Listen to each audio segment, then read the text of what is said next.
Don't say anything incriminating. Okay. I don't know why I would have to say that. Or do I?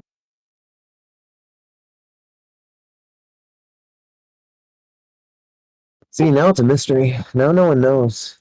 Do we have something to hide? Doesn't everyone? Yeah. I mean, like, passwords are a thing. You should keep those hidden. And your bodkins and everything We else. paused last time after a short rest. Did everybody complete their short rest? It looks like. Is Omboa here? Is he? I saw him turn green, but didn't hear anything. I said I am. Oh, great. Cool. I just wanted to double check. Everybody's Yeah, here? thank you. Sir, my character sheet and in-game is showing 0 HP. Oh, on Oh, my yeah, screen, you- it's 55 minus 21 plus 13 over 65. Indeed. Nice. I also see Let that. me see this. Nice. 55 minus 21 plus 13 over 85. What is 65. that? Yeah, I don't know what you did. That's Oh well, that's out of how much? That's out of 65. So it should be, 50. Do you know how much HP you're supposed to have right now? I'm pretty sure they were full up. Wink, wink, nudge, nudge. It was okay. Well, that got overwritten somehow. Yeah. It was 65 minus 21 plus 13, I think, which should make it 57. Yeah, 57. Sorry. No, I was right. It's 47. No, it starts at 65. No, you had 55 though. Then you Oh, typed in okay. minus 21, right? So 30. Yeah, 34 plus 13 is 47. Okay. Yeah. All right. Now it's showing both places. Did you actually spend any hit dice? You did. You got the 13. That's where you got the 13. I did. I have 5 Yeah. left. Okay. Cool. Good. It looks like everybody's correct. Perfect. Okay. And of course, all of your short rest abilities should be recharged. You all know how to do that. You have collected, by traveling between these elevators, a blue, a cyan key, a magenta key, and a key card.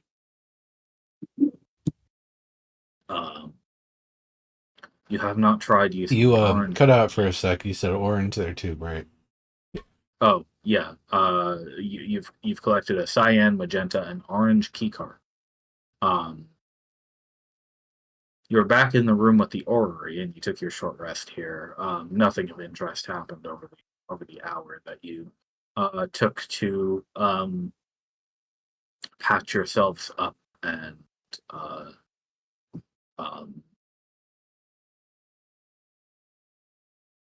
drink some water. Plan where you're going to go next. Where do you want to go next? I know Montlaurent was talking about a door, a remaining door. There's a door in the room where we're trying to deactivate the 4 corners. Right. And other than that, there's that suspiciously well-sealed wall that kind of seems like it should open up. Right. And I don't know which one yeah. might lead us to the crystal.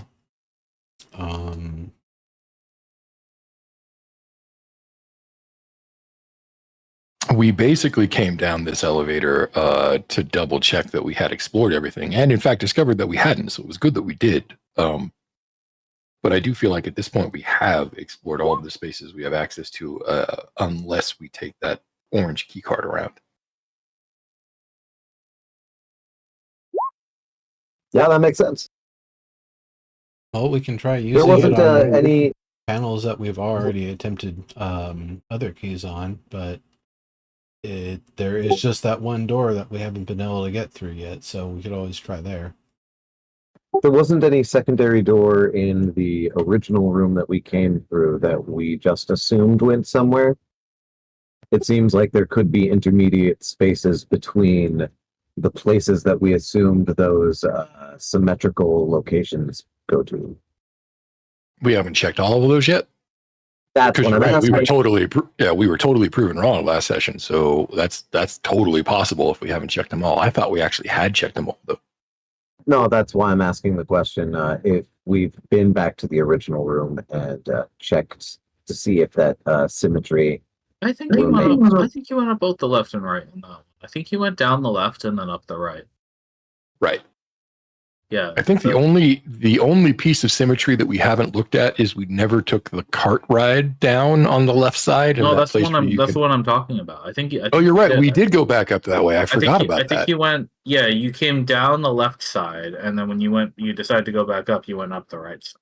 So I if I'm remembering correctly. That connects to the original room we all came into. Right. Yeah. On the upper level, but not the lower level. Exactly. Yeah, the first room. Yep. And we haven't tried the orange key card on that original elevator we climbed out of. It might be that it responds to that, even though it didn't seem to respond to anything else. Yeah, right? The one that we climbed through the first time. Exactly. Yeah. That also means encountering those bots again. Yeah.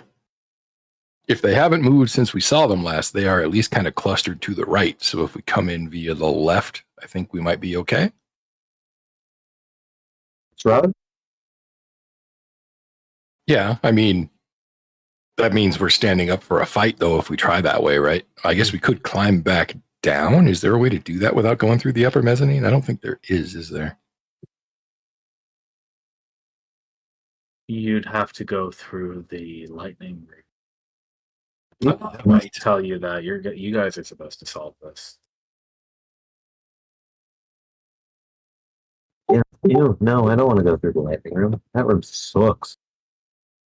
I've literally been struck by lightning every time we've gone through it. We, for as much effort as it was to get by them the last time, we might as well just take out the ones in that room.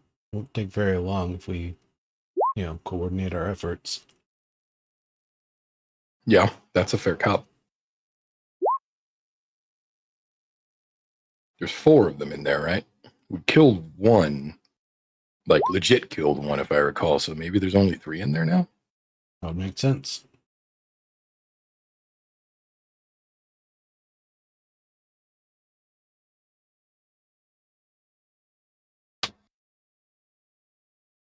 Well, I'm definitely in favor of not getting struck by lightning again. Yeah, Yeah. that is the most favorable. I'd rather get into a fight again over that.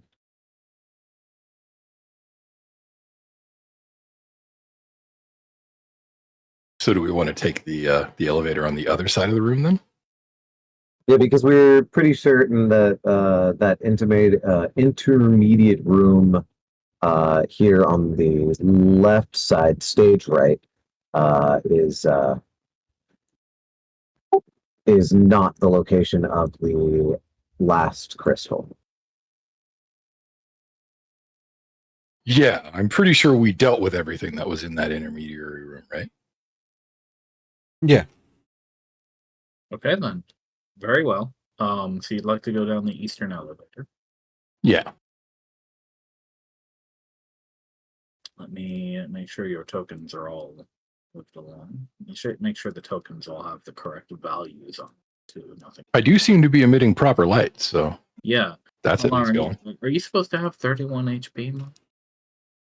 No, I should have like 76, I think is what I 76. should have. Why is this token of yours not up to date? It's not interesting. That's weird. Oh.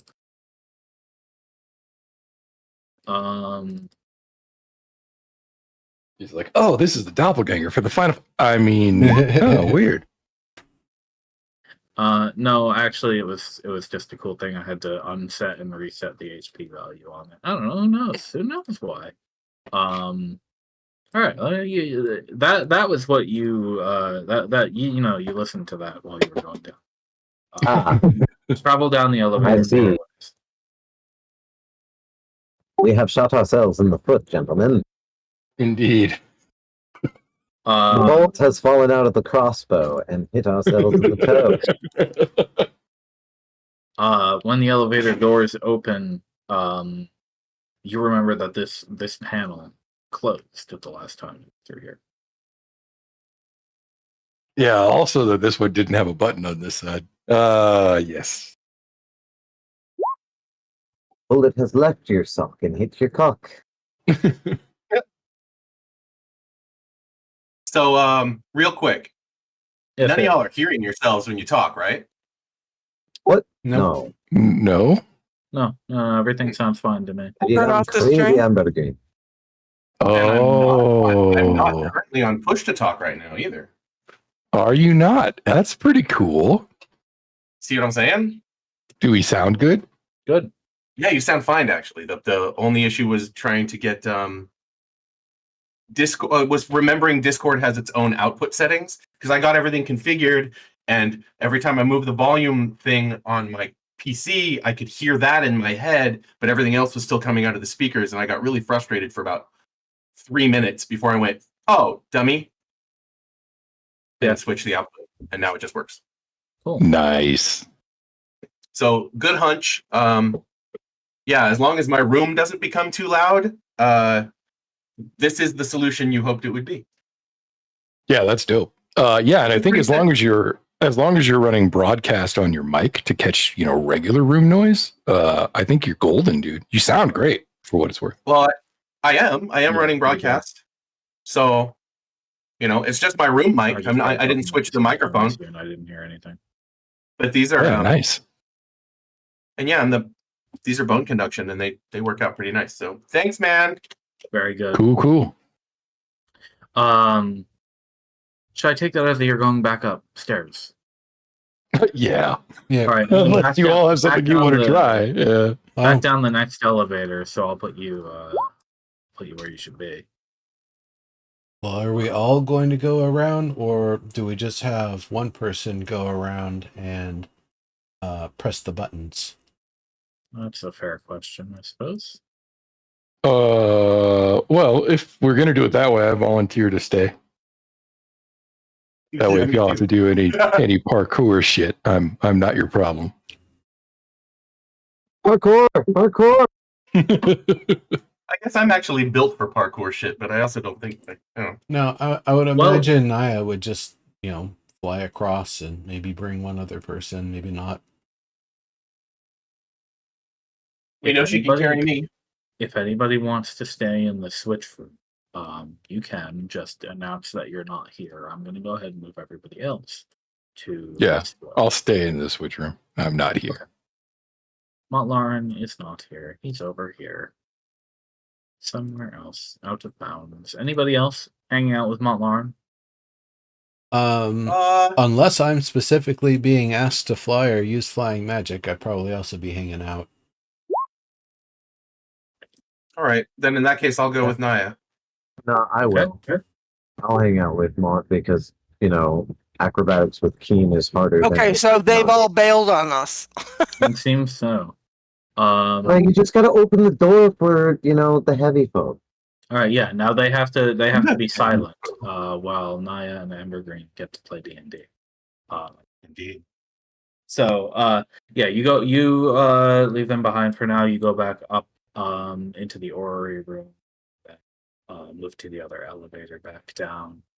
There's lots of stairs and lots of elevatoring, lots of waiting around. These elevators take upwards of 5 minutes to get to where they're going.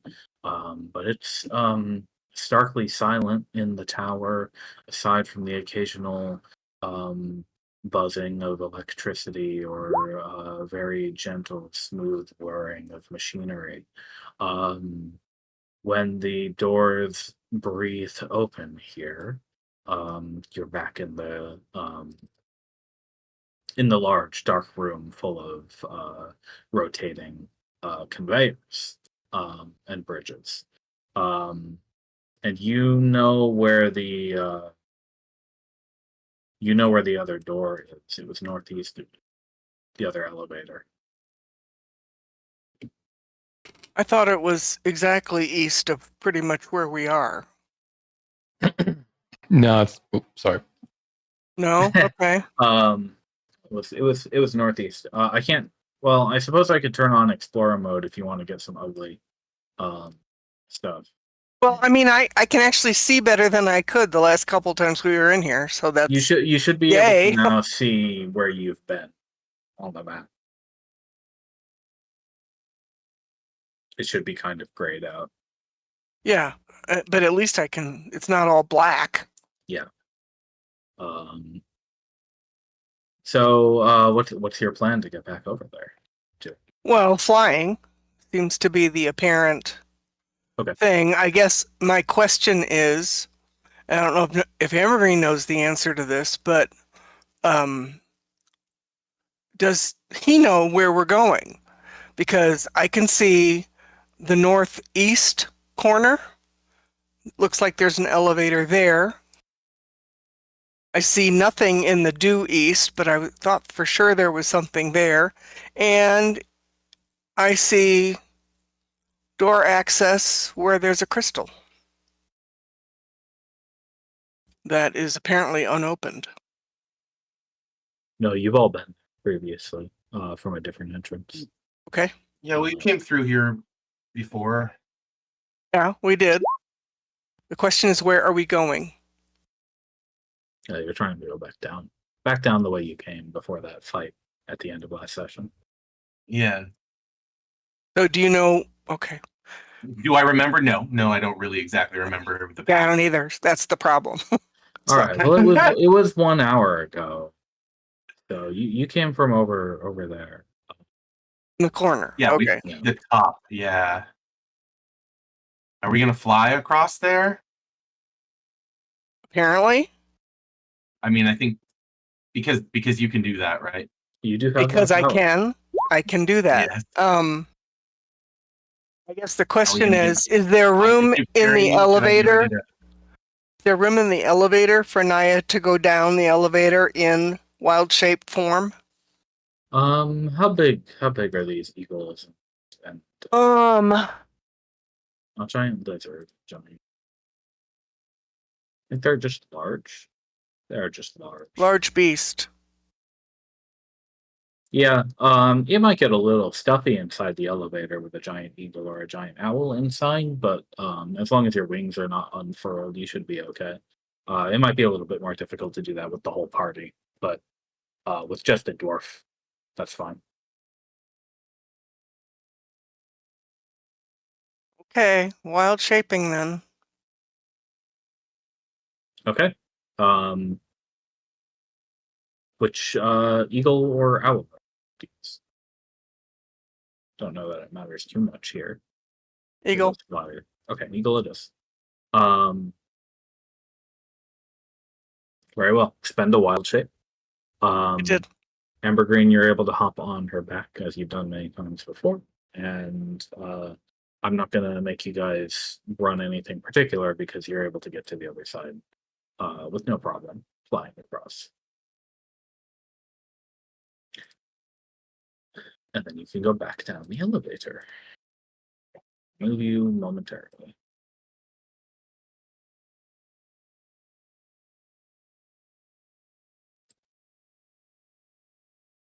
Okay. After another few minutes, Naya, are you remaining in eagle form for now? Well, I thought there might be some value to it. Maybe. Okay. I mean, you can just waddle around as a big ass eagle, just kind of. Yeah, that's not a problem. When you want to drop it, is it an action or a bonus action or free? Free. Okay. Yeah, she just drops it. Then there's no problem. But I mean, it's a 8-hour thing now, so it's kind of like, well, that was a little bit wasted to use it for 15 minutes. Reversion is bonus action. What? If you want to revert on a turn, it's a bonus action. But that's pretty cheap. Oh shit! Did I not know that? It's right Never under. had to. Wait a second. You don't usually revert during combat unless you take damage. But now that you're here, do you want to help your friends get out of that locked room? Right. So yeah, let's do this. Okay. Yeah. I'll leave it to you to figure out how to open the correct doors, and I'll open and close the doors that correspond to your choices. Right. My notes, which I do not have. Go for it, Naya. There's lots of information on the map for you to see. Yep, we walk in here. And then if you come in here. And you know your teammates should be behind these doors. Yeah. Yes, we do. And like the symbols match, and it has to do with where the crystal-y thing is. So we got to find that crystal. Do you remember which one it is? Oh, there it is. Okay, so we're gonna come derp. Nope, there's wait.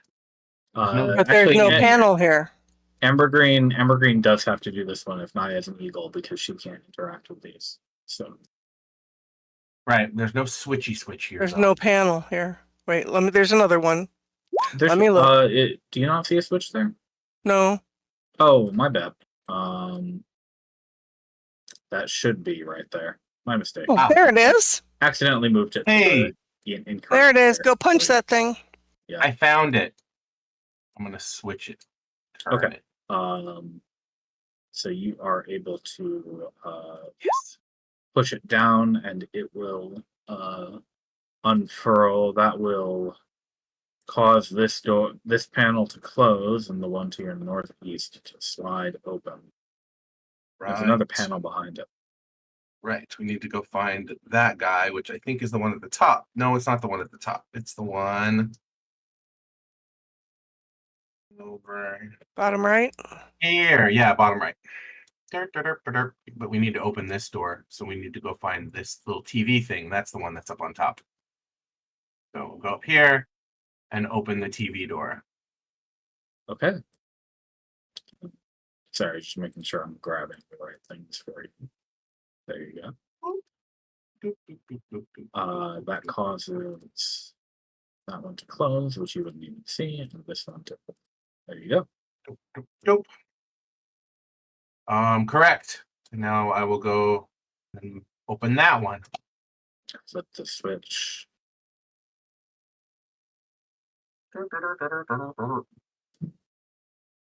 And your friends are on the other side.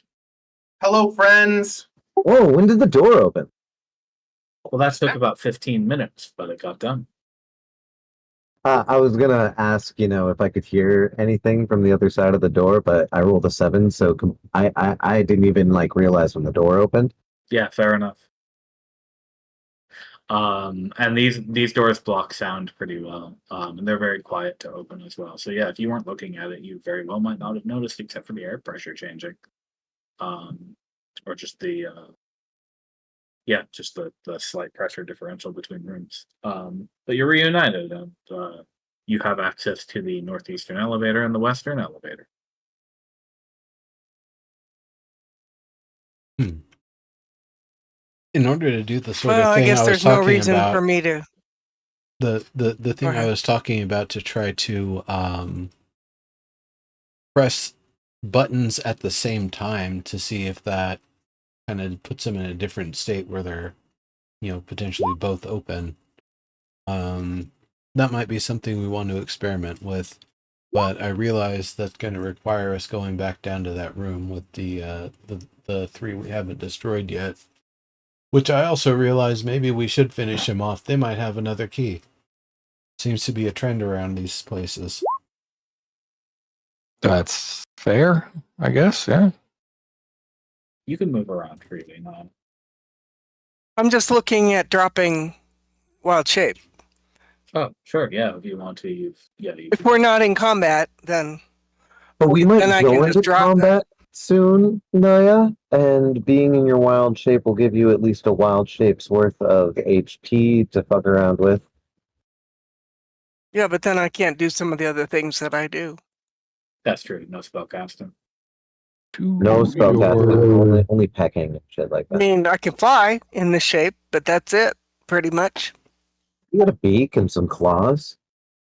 Yeah. You also can't talk. Some birds are capable of mimicry. Uh, I understand what you're saying. I just can't Yeah. talk back to you.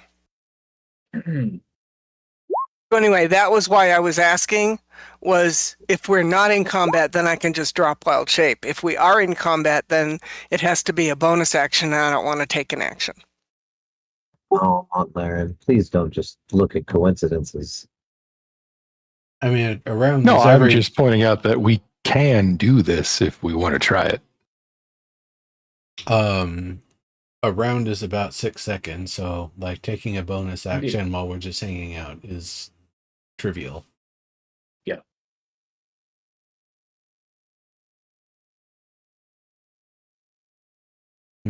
Yeah, we're not in combat. You can just I'm okay with doing it if you want to do it. All right, so I'm going to drop wild shape yeah. since we're not in combat. So Kind of cheats back to dragon. I mean, one way we can do it is just you can go over here, press the button, and then someone go to the other side when it opens, and then we'll try to hold the thing in the up state at the same time or something like that.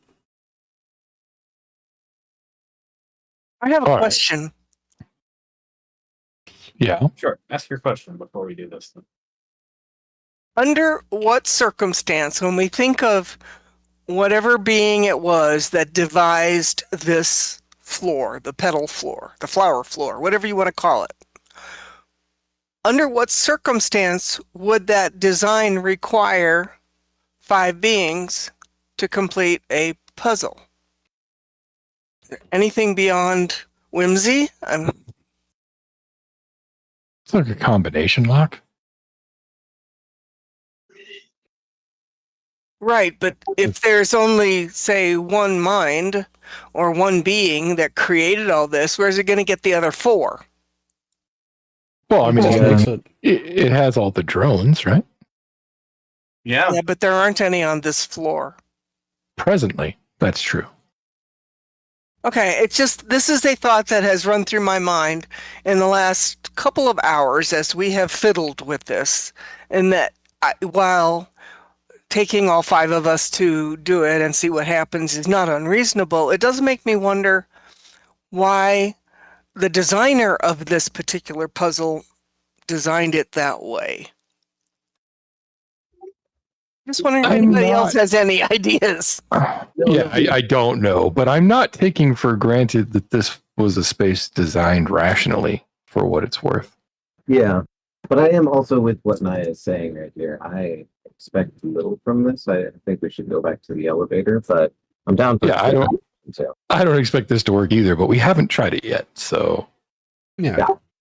I'm just saying we'll do it with the ones on Well- the east and the west first and see if we get any, different behavior. Because at the very least, it's easy for us to open the doors, open and close them as we need to communicate, and then, regroup and figure out where we're going. Till it's suddenly not. Okay, so Nimbus, you're going to open the petal on your side on the left, correct? Yeah. Okay. So go ahead and move your token. I'm gonna go over. I'm gonna. before you do, Oh, sure. I would like to reserve an action for 100 count from the moment the door opens to press the button on my side. Okay. You get what I'm saying, Nimbus? Oh yeah. Okay. Yeah, that makes sense. All right. Okay. So at the moment you open the petals, Nimbus, that door next to you closes. And Mont, this one opens simultaneously. All right. I will start the 100 count as the door opens, and then once I hit 100, I will attempt to operate the switch here. Okay. Nimbus, you said you were holding your switch in the in the up. So the way it works is to open the pedals, you pull it up, and to close the pedals, you push it down. So you're Yeah. holding it in the upright position, right? Well, based on what Lauren was just saying, it would be trying to do a timing first before just forcing it in the up position and see what happens. Okay, so are you going to try to close yours at the same time as him? Yeah. Got it. Okay, then I want you to well, actually, considering the state that they're both in, you're able to both successfully close the petals, Mhm. and simultaneously, your door closes, Nimbus, your door opens. Huh. I wonder if we got the timing right.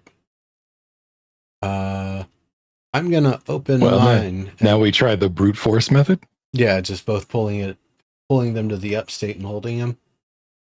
Yeah. Yeah. Okay. And the doors switch once again. Hmm. Okay, I'm gonna walk in before he hits the switch again and knock on the door. Okay, you'll hear that. That's a clonk. Clonk Okay. inside Nimbus. I will switch the state on the door then. Okay, and the switch. Yeah, that didn't work. Yeah. So it doesn't seem like it was gonna do the thing that way. Which implies that trying to hit all 5 at once is probably also not going to work. I mean, it is technically a thing we haven't tried, but I'm even less convinced it's going to do anything now.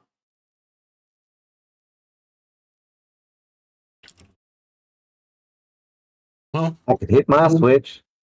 we can hit all 5 one time, and if it doesn't open everything, we hit all 5 one more time and just meet back up. Sounds like a plan. Okay. So only the lower left pedal does not have a gated door. Right. Correct. So actually, it looks like we can only activate 4 at a time. No, we can get the 5th. We just have to get people into position first and then do, like you and I did, do a coordinated count and press them all at the same time.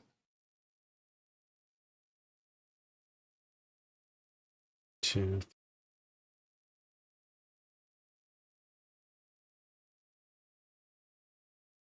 I mean, there's at least 4 we can access at the same time right now. Yeah, so like right now, if Alvis presses the Wi-Fi symbol, then we can get to the TV. Somebody can get to the TV. And then somebody can get over to the 0. Oh, press the button, open that one. Somebody can get to the other 0, and then somebody goes down to the Justice League, and now all 5 are in position, and we can actually, time it from there. Hmm. I love the names. The hoot. Did you? I think you did watch Snipe Hunter and I play Keep Talking and Nobody Explodes. Totally. I think you were on for that, but we rapidly invented names for every symbol in that manual without a hitch. Like without a hitch. It was sort of hilarious. Funny shit, yeah. We share brain cells enough that when I was like, all right, Wi-Fi, dude, he was like, oh, the Wi-Fi symbol, that's this, and was correct. Like we were in super sync. It was hilarious. Totally. So we can do this. But like I said, though, my expectation that this is actually going to do something is exceedingly low. So if we want to try something likely to be more useful first, I'm also down for that. Yeah, I think smash and search for another key, and then go to the one door we know we haven't checked yet or haven't opened yet, and see if we can get that open. Right. I like that plan. Okay, then. So it sounds like you're going downstairs. Yeah. Did you catch that, Albus? I did, in fact, catch that. All right. Will you go down the western elevator that you have access to immediately? Yeah, I think so. Okay. Go ahead and scoot your tokens over there, and I'll get you ready over here. Amber green. Sorry. You should definitely summon Bet Mounty. In the elevator. In the elevator? Yeah. Okay. It would cost me a level 2 spell slot, so I'm not going to You do guys it. are But good. Goddamn. Yes. I don't even actually have it prepared, so right now I couldn't anyway. Here you go. Back down to the floor with the large black pyramid in the center. Right.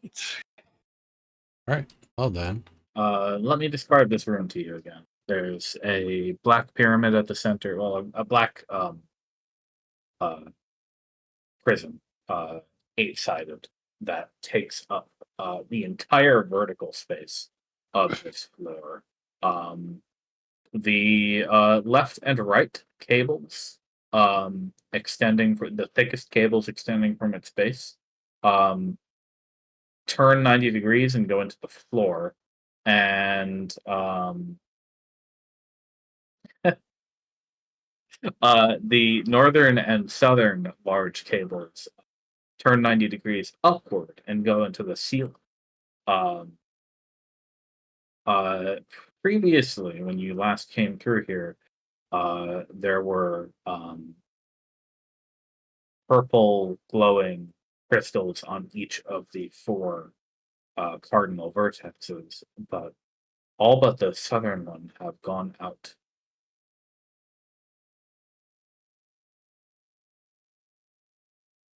And as I recall, this southern door is the one we couldn't open last time, right? Correct. Yeah. Why did they go out?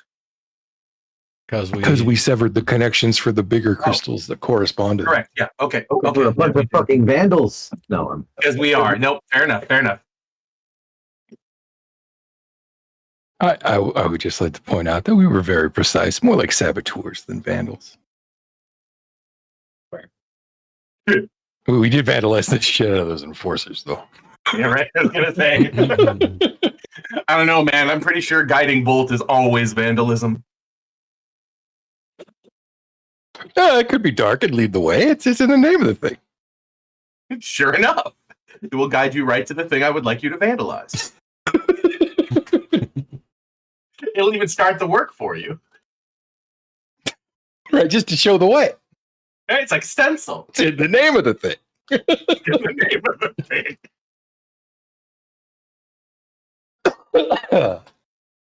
Who has the orange key card? Because that's the one we want to try here, right? I have it. I thought we gave all the key cards to Nimbus. I mean, there were 2 different orange key cards because we. Oh yeah, we smashed 2 of them. I More forgot about that. Yeah. No, you only have one. You have a. Then it's me because I went through the effort of catching it and failing more than once. Cyan Magenta. Sure. All right, I'll take Albus Taver's comment as waving the key card in front of the panel. At which point the door slides open. All right. Then. Hey. I've always wanted a magic door to open when I said that. All right. Well, let's pack in. Okay. Is that like a gnomish charm? I don't exactly remember where I read that from. Who's going to make physical contact with the panel inside this elevator? Oh, I packed myself into the back corner, so it's probably not me. Okay. It shall I am be. likewise in the back All corner. right. It should be the person with the card. It should be the person holding the card. Well, Just in Albus, case. when you try the card on the inner panel, like you've done a few times before, you've noticed that it seems like the ones that are locked require you to use the card, while the ones that are not locked require you to physically touch it with your hand or palm. All of the panels that you've seen so far have immediately activated on touch or contact with the card, like a binary switch. However, this panel lights up white with it's a square panel. There is a white rectangle at the bottom. There's a gray rectangle in the middle and a gray rectangle on top, all three of them filling the square. Nothing has happened physically to the elevator yet. Nimbus, I think I say this in our cramped space. I think we may need the other cards. Okay. Well, let's try the other cards, but if that's not it, I think we might need to press one of the gray spots. So I'll bring out the other two cards and kind of wave them in front of the panel to see if they respond. The panel doesn't respond at all to the other two cards. Okay, then I'll click on describe the two gray spots again in comparison. The bottom one is lit up. The top two rectangles are not. There's a top, middle, and bottom, and the bottom one is lit up. Bottom one is lit up, and I would like to say that normally, in elevators, if I knew what a fucking elevator was, the light that was lit up was the floor that I was on. Which direction did the pipe to the crystal that is still lit up go? Or the Up. up? It Okay. went up. Yep. All right. Well, then let's go to the very top, and then work our way down. All right, well, let's see if I like that we can plan. get it to work. So I hit the top gray thing. Very well. The doors slide shut, and all of the rectangles disappear for the time being. Let me get you all into the correct positions once more. I've definitely seen a mining lift before, so depending on how advanced those were, they could have had some maybe like fanciful lights on them.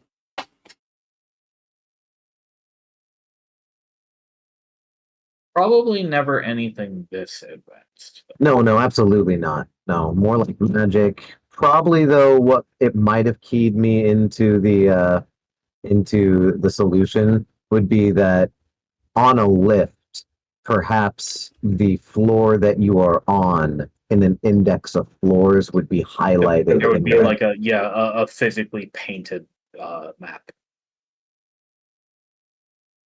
hand drawn. This is completely different than anything else we've seen, Albus says. Yes, you're in a wide, seemingly empty room. A long, sort of almost bridge-shaped platform stretches out before you. I'm not sure. Can you see all the way to the other side, Alice Stabber? No, it's a fucking amazing. Cool. I have 160 feet. Yeah, something like that. It's nice when that happens now and then. So yeah, but you can see the Star Tower's walls, surrounding this pit, and there's sort of a lip on this bridge of about 4 feet, kind of a railing, so it's not like you're going to tumble right off the edge. but yeah, it's basically just a tapering, sort of sloping upward very gently, um, uh, sort of bridge shaped structure.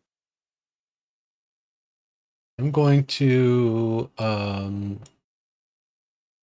look through Badath's eyes and have them kind of scatter around if that's all right. Gonna take a minute to focus my divine sense and just get the vibe here. I'm just gonna ride up next to Montlarin.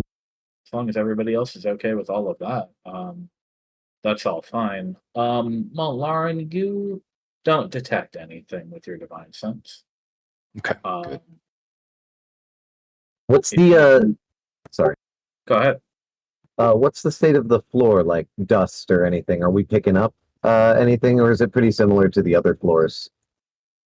It's quite similar to that. Yes. What's Is there any noticeable airflow or anything?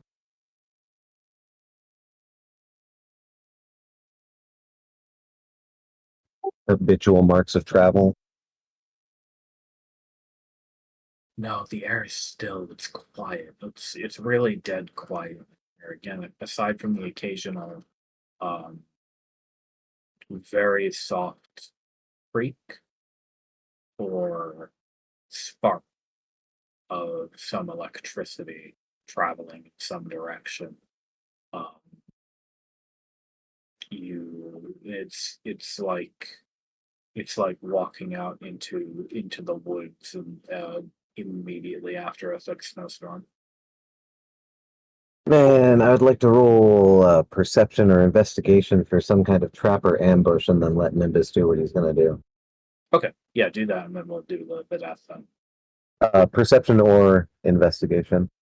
Let's get a perception at a 21. Yeah, that makes sense. Oh no. No, you don't see anything on the floor. You don't see anything on the parts of the ceiling that you can see. The walls look bare. Um, the elevator remains open and active behind you as well.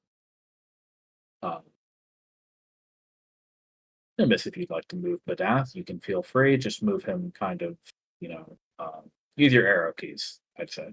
Yeah, he's just gonna kind of go kind of below the bridge to see what's there and kind of fly back up, and it's actually going to be me kind of in control of him, so I'll be seeing it firsthand.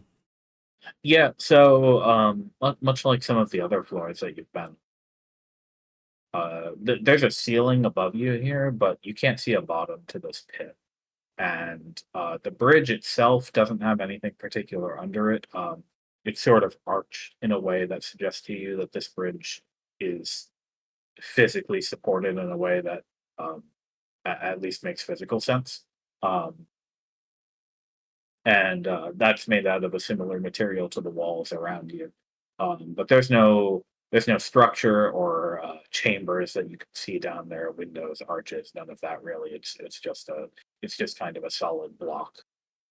And then looking off, 120 feet dark vision, are there any drones that Badath can spot, or that I can spot as Badath before coming back up? You don't see it, no. Okay. Well, I didn't see anything flying around down there, and I don't see anything under the bridge. So, tread cautiously, I suppose.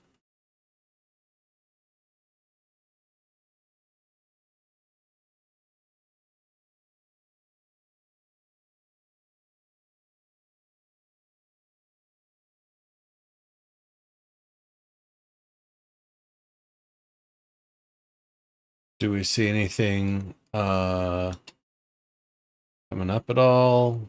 Just maybe a wall on the other side or something?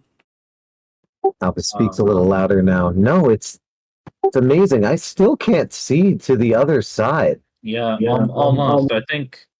I think you just start being able to make out the the presence of a staircase at the end of this bridge. Oh, we might actually be getting somewhere now. There's a staircase here. But there's a series of loud thumps. Take a 5-foot step back. No, Take no, a it, 10-foot it's step jump. There you are. Yeah, I leapt back like in a game. Whoop! Yeah. But call out to Naya. Naya. 1, 2, 3. Large robots of a type that you haven't seen before drop from the ceiling, where you didn't see them. And after I clear the turn order, they would like you to roll initiative.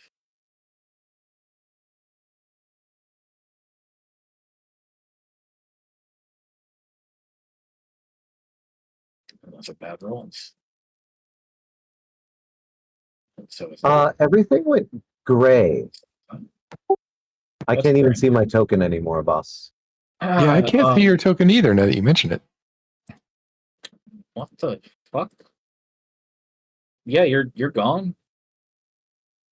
Did you accidentally hit the delete button? Did you banish yourself? I might have, but I was only typing inside of the chat box. No worries, you're back. Can you see now?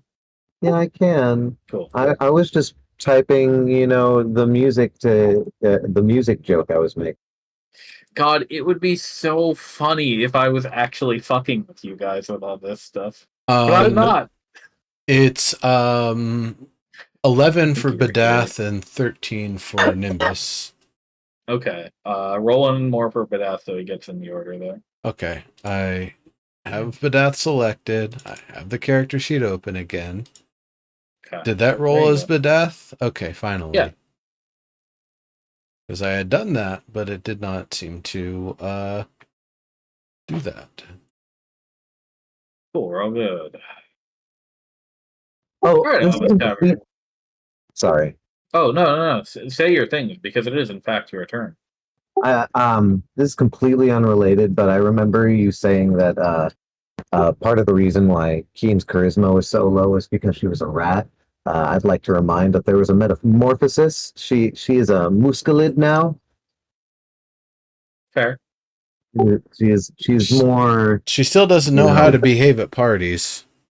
Absolutely not. It's in fact probably worse now. Yeah, Okay. but she's more Weasley, exactly. So that kind of leans itself to the charisma part. Yeah, She also cannot speak.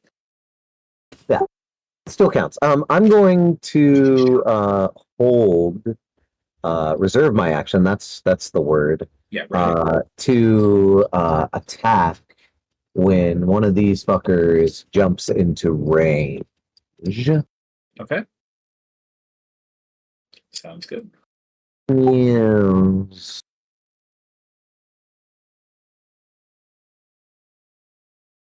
Are you including if Keen brings you into range in that ready action? But of course. Very well. That's totally fine. Then it's Keen's turn. Keen, having the quick sense to hop back when the first one fell, is going to try to ram the one on Montlaren's right side, All right, let's see. hopefully off the bridge.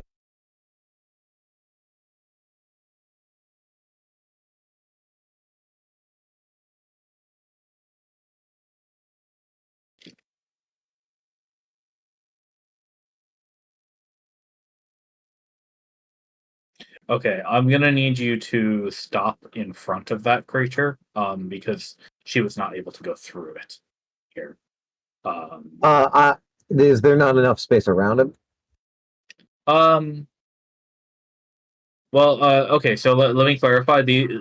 I made the other tokens bigger for the sake of being able to see them. These are actual Yeah. size. Yep, okay. These are in fact huge creatures. So if you wanted to go around on the left side, sure. On the right side, you might have a harder time squeezing around in that specific layout. Then I'll just end up right that's fine. But that's going to be a major miss on a 10. Most deaf, but that also triggers my action. It does. Oh, very good. You get the sneak attack. That will do full damage.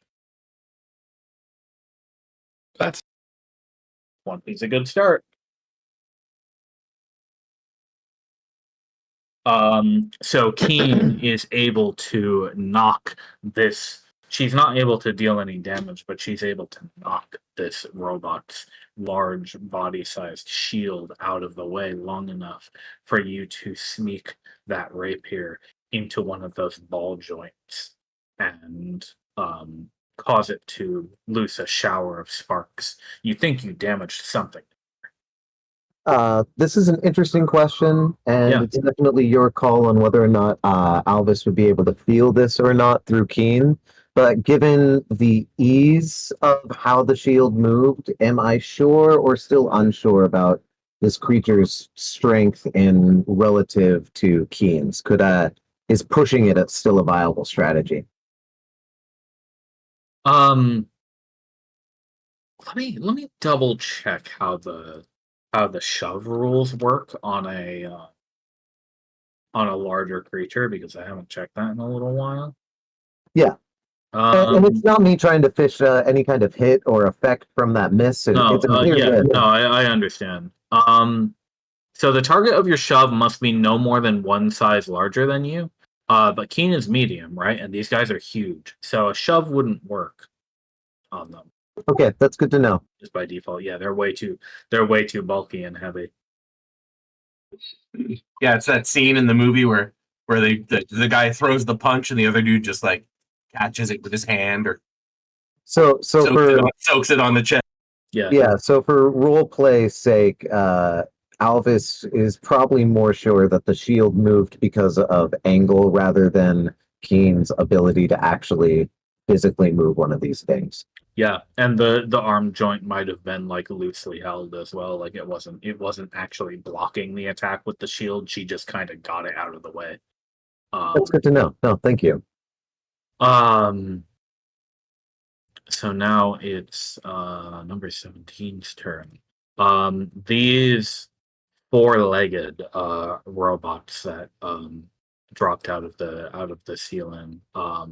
They scurry like beetles. And their heads swivel in their chests, and their arms seem short, but they seem like they have a surprising amount of reach because that glaive at the on the left arm. You notice as this one scuttles forward, that glaive begins to whirl. Um, in pathways that would be difficult for you to bend a humanoid arm. Oh, so like, is the blade itself flexible, or is it the mount that allows it to? Not the blade, but like the whole device on that ball joint. It seems like this creature has the ability to move that extremely freely. Nice. Okay, so not just a propeller, but more like a blender bottom if it wants it to be. Yeah, it could. Got it. Let's see. It's got that much move speed.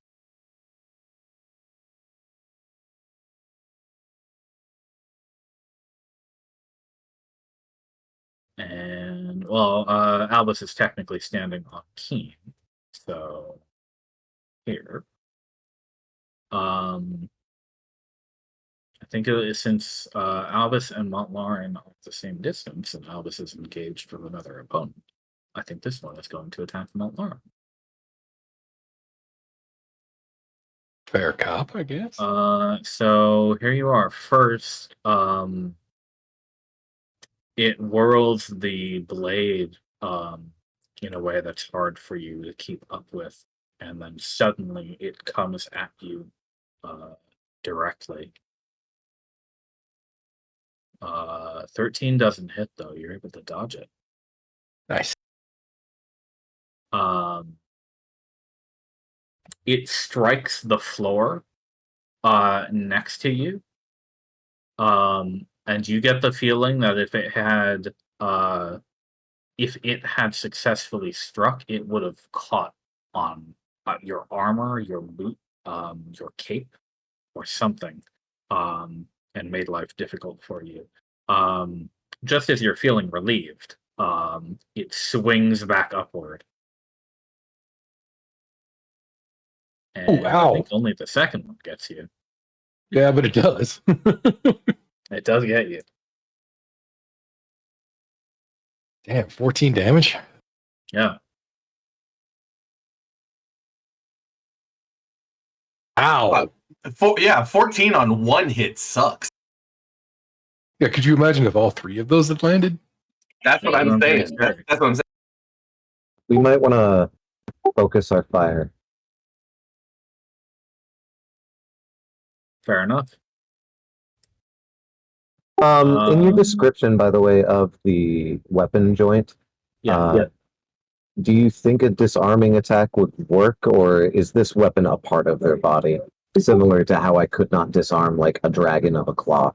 Oh, that thing is definitely built into this robot. Okay. Yeah. No. Thank you. The weapon and shield are its. No. Thank you. Yeah. have And no that makes it obligation to answer Nimbus's turn. Well, all right. I believe the one on the right's been damaged, so Yes, it has. I'm going to move to Thunderwave. it's tough. Like, do I want to move closer or do I want to move further? Or do I just stay right here? Maybe I just stay right here. Gonna shake the magic stick, send a frostbite over to the one on the right.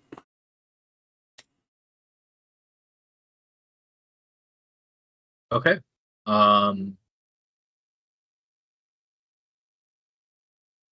Nimbus, immediately you can feel that this construct has some kind of resistance to the magic that you're casting on it. So it rolls with advantage here. Against all spells? Oh dear. And magical effects. Yeah. It's that spells and magical effects. But does it mitigate any of the damage that it does take of the 6? No, it just has advantage. So it still takes 6, right? Or is your special cold thing? No, it still takes still 6. Takes half? Yeah, okay. that is my special cold thing. Got it. Oh, right, because normally it just doesn't take damage. Yep. So yeah, you can tell that thing is magically resisting your spell casting. But you're able to still get into those joints a little bit with that cold. Magic attacks may be potent, but they're resistant to some things magical. I'm going to... Isn't that always the way? No. No. The rest of the ones have Only been sometimes. easy. Yeah, I was gonna say no. It's the way when things are going to be hard. Right. Fair. Well, if that's the case, I should probably think about upcasting. Remind me again. When damage is being dealt from a dragon breath that I've cast, it still uses my spellcasting modifiers, right? I think that's how we've run it, yeah. Okay. You've got all like the evocation business on it. Yeah, it's not an evocation spell though. It's more the cold ones rolling as 2s thing. Oh. Is that just for any cold damage? Yeah, any cold magic I cast. I don't know if I had a giant chunk of ice and I stabbed someone with it, if the cold damage from that or whatever would count, but spells I cast. But yeah, that's it's still a spell you cast. So yeah. Okay. Then I'm going to upcast as a level 4. Dragon Breath on Badath. Okay. And I think actually, yeah, it's probably not a bad idea for me to make myself a less juicy target so I have less saves that I need to make. Okay. All right. Makes sense to me. You want to hit that spell? Yeah. Just so we have it in the list, and because it's Badath's turn. Yeah.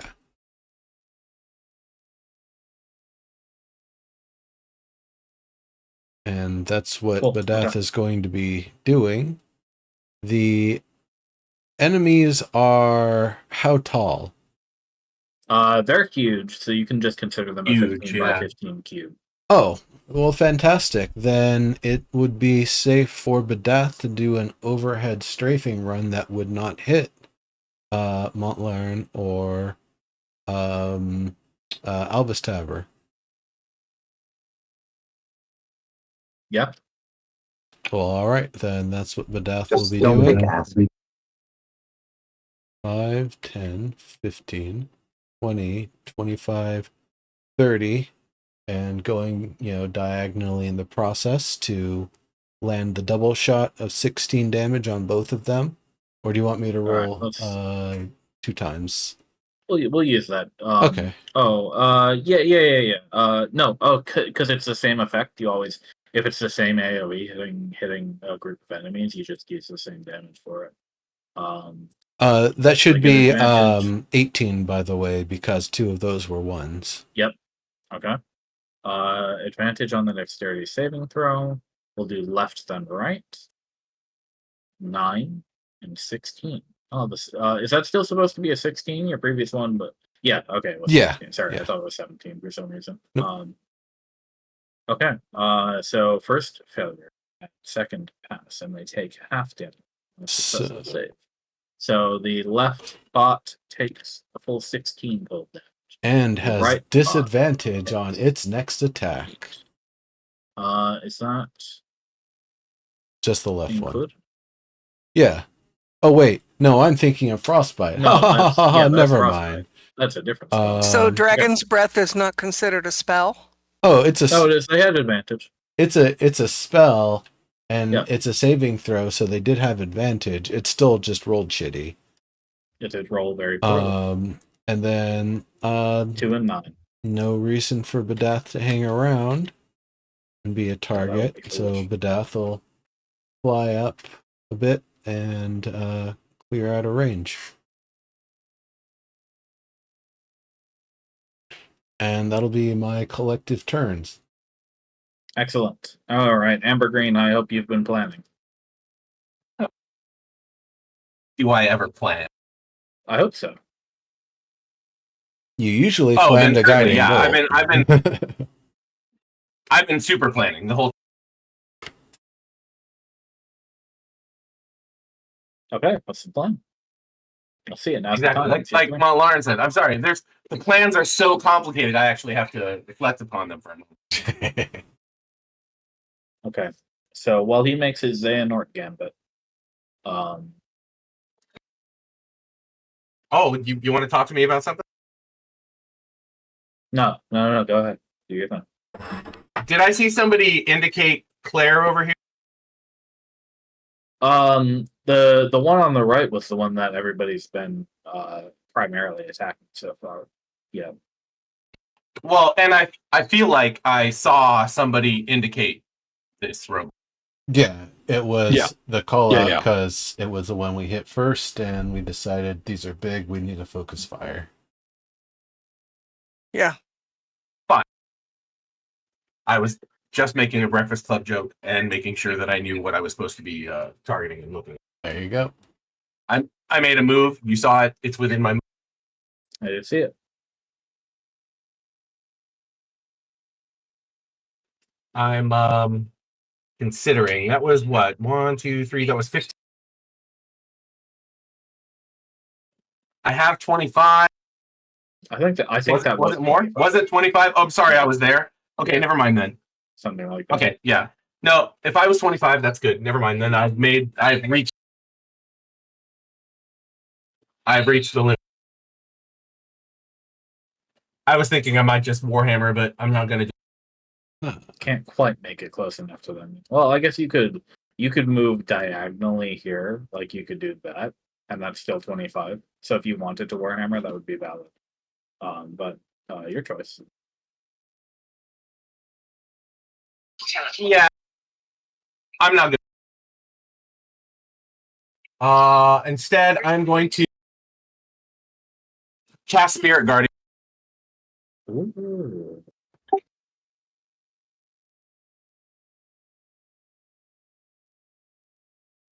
I don't know why I rolled. It doesn't have to roll. It's just a thing that sits around me. We haven't seen that one in a fucking minute. Good damage roll though.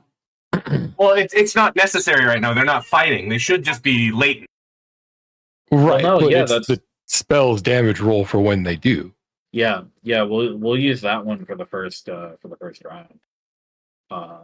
That's 10 minutes, so I'm not going to count it on the tracker. Because we're probably not going to go 100 rounds of combat. All right, so I'm going to assume that you'd like to mark your friends as unaffected by the spell, Correct. as you do need to do that. Affected creature speed is halved when it enters the area for the first time on its turn. It starts its turn there. With saves, failed save, it takes 3d8 or half. Okay, great. And it's a 15-foot radius too, right?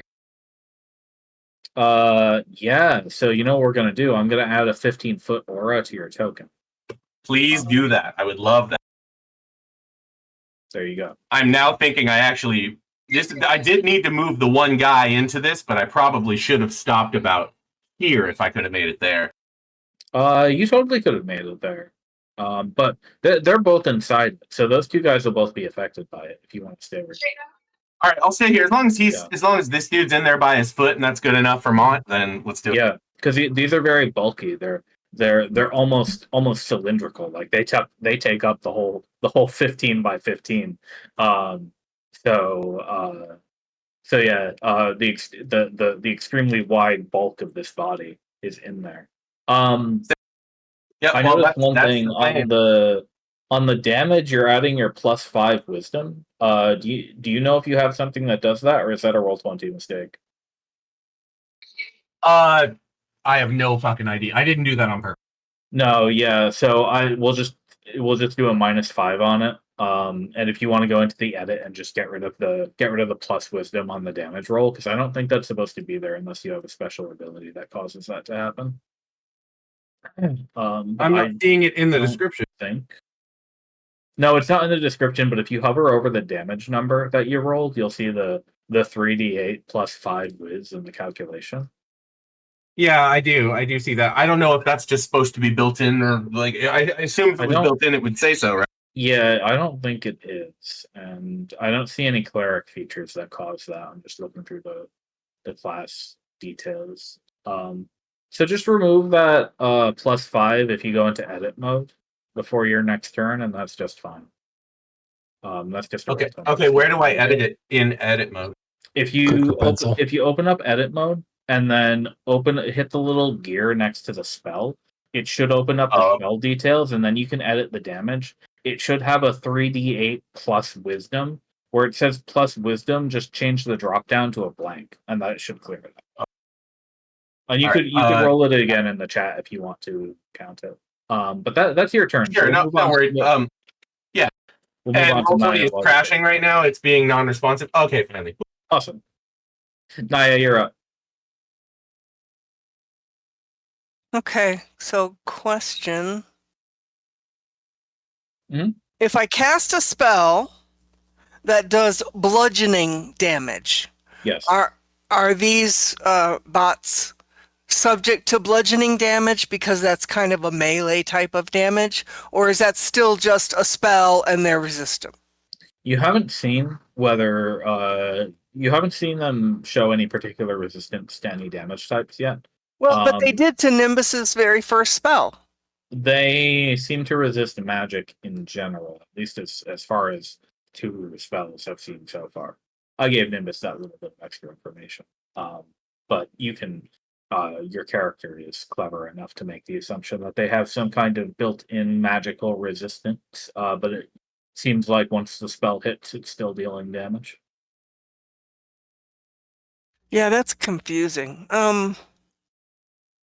Advantage on saving throws.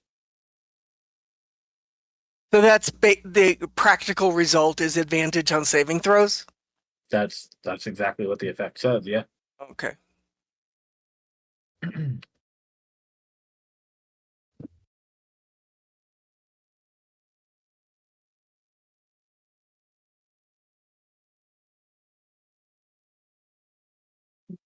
Well, I'm gonna go ahead and try this and just see what happens. And I'm not gonna upcast it because I want to see what happens.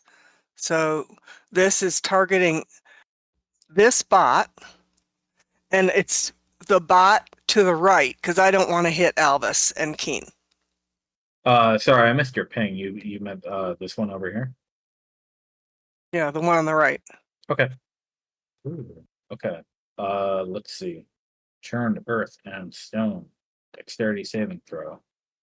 The 20-foot cube should be like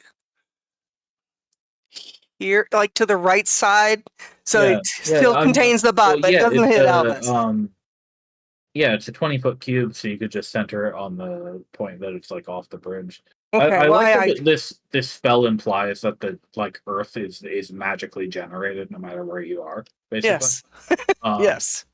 It's going to take whatever's there that's considered ground and turn it into churned earth. No, like in theory, you could cast it on like a metal platform, Yeah. or a wooden platform, and just like dirt would show up. But it's what I was looking for when I was going through my spells was melee damage types as a result of a spell. So that's my question. But yeah, you can cast that. Let me put down the square for you. It's still gonna have advantage on the saving throw. Because I didn't go over and whack it. Because it's a saving throw. Okay. Oop. Oof.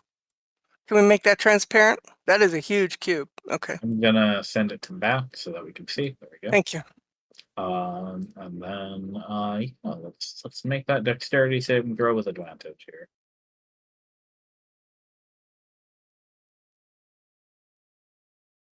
Wow, Hope.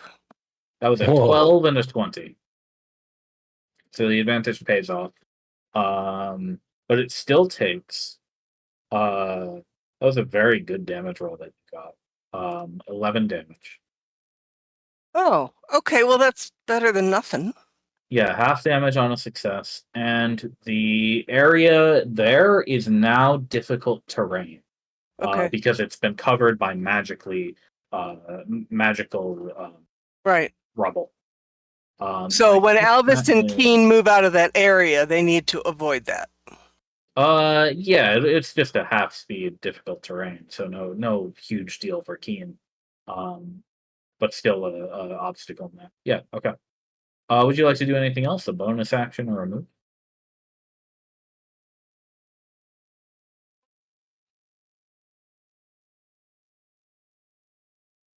Let me just a second. Let me raise the level of what I'm viewing on my screen here. Is that better? Perfect, Amber Green. Good job. I'm actually looking at if anybody needs a heal. So I'm going to call that it. Done. Okay, cool. Great. Number 4. Finally, your turn. Okay, so let me check here.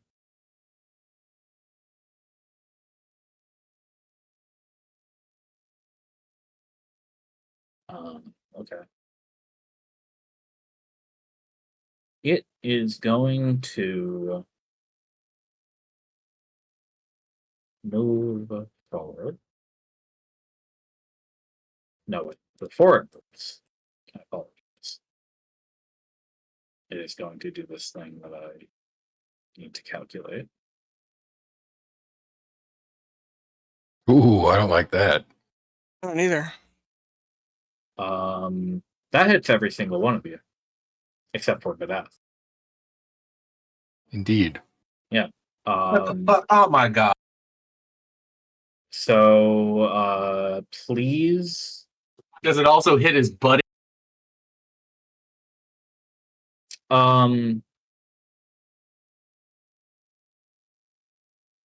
Well, they don't. That had his toe. It did have his toe in it, but they're not affected by each other's ability here. So Bastard. that would be very poor robot design if they were. Fair enough. Oh, don't worry. This is easy. This is no problem for you guys. Please just make a DC 14 Constitution save.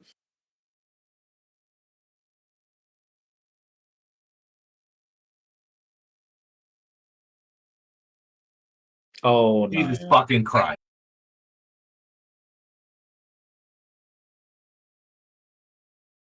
That +3 isn't going to save you, Amber Green. Nah, God, no, it ain't. You don't have any advantages or anything? Just double checking. Oh no. I'm right in the middle too. Okay. Okay, so everybody except Naya and Amber Green succeeded the saving throw. So those of you who failed,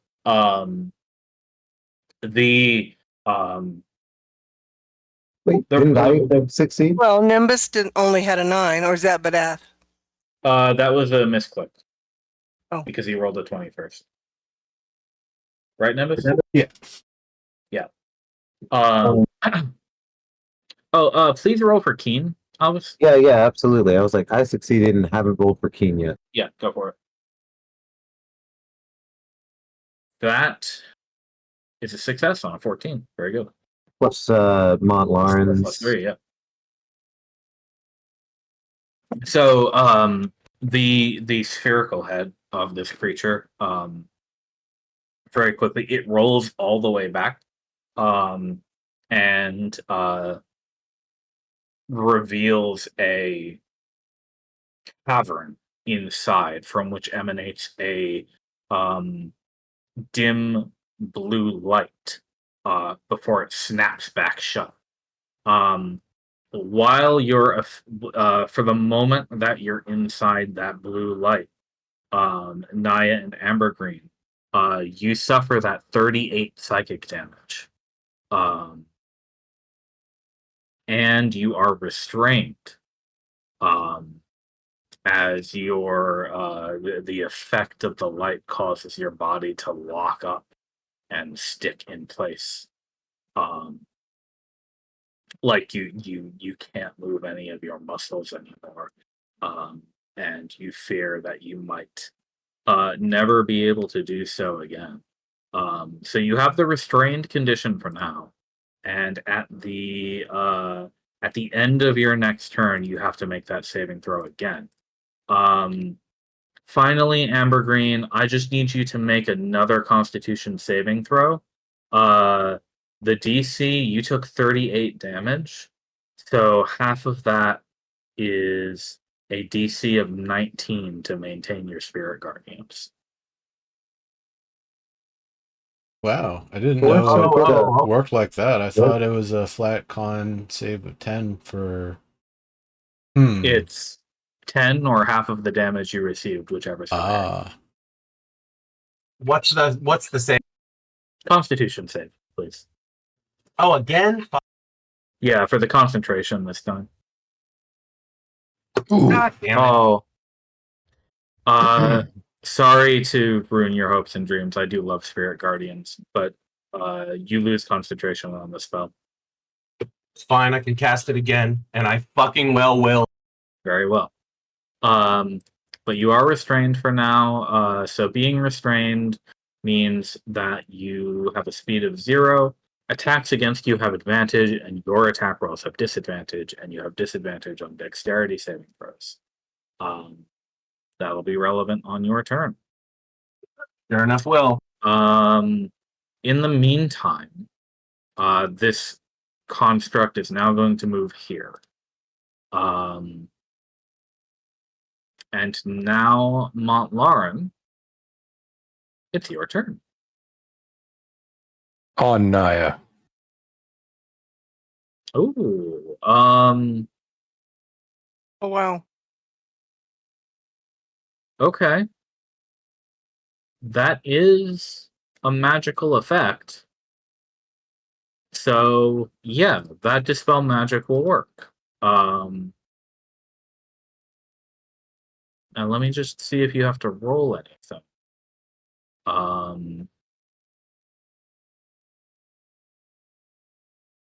I didn't give it a spell level. But I might be able to. What I should do here is check it versus the CR of the monster to see what spell level it would have, basically, right? That was Right, just makes sense. So real quick, I'm just gonna look up a reference for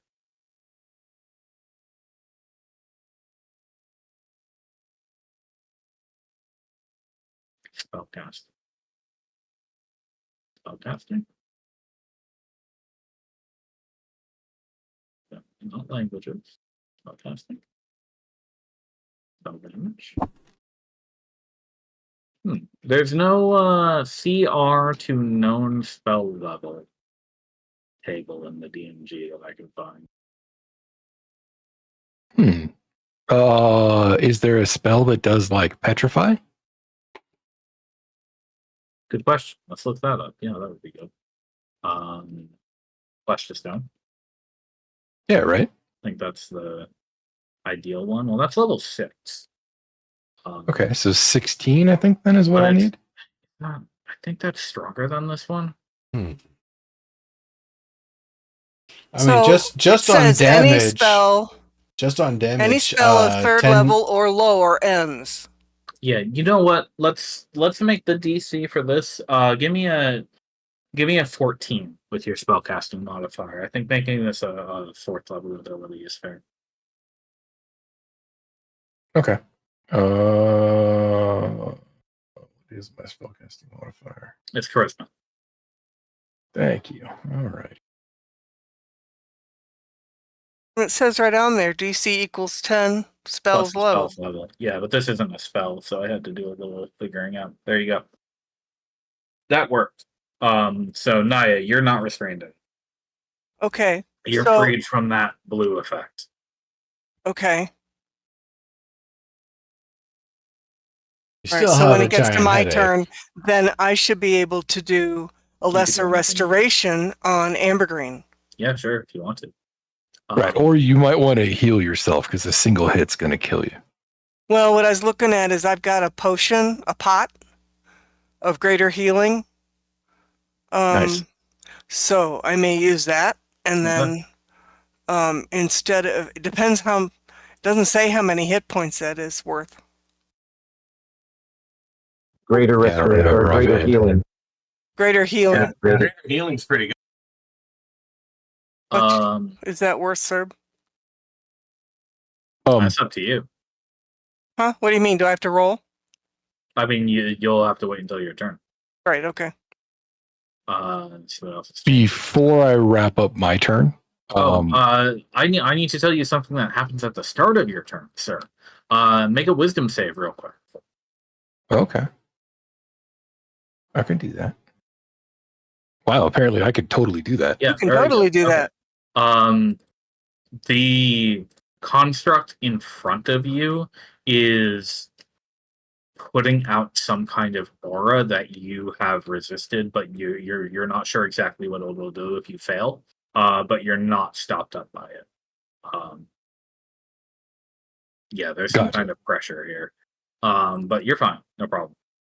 Okay. Now you can.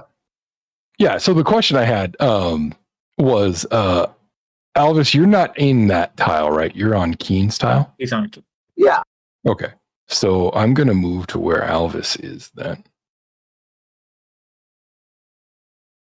Like I want to occupy that, not that space, but that space. You know what I'm saying? Let's just. Why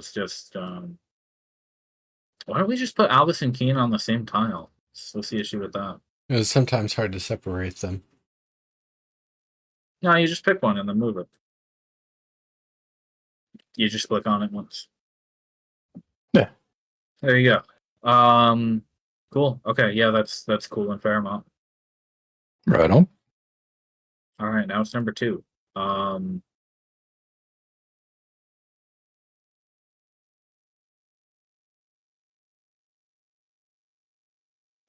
it's currently in difficult terrain.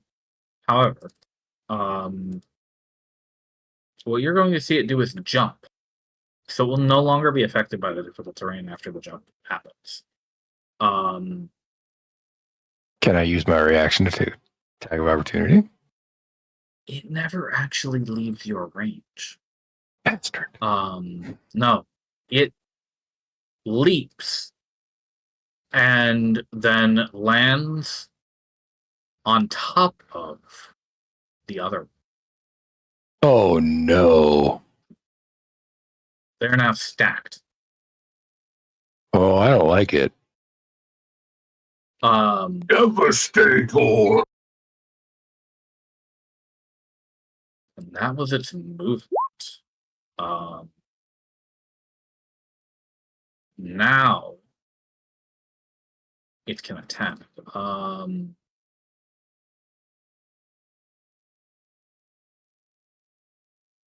Now it will. Here you go. I'll just show you this one.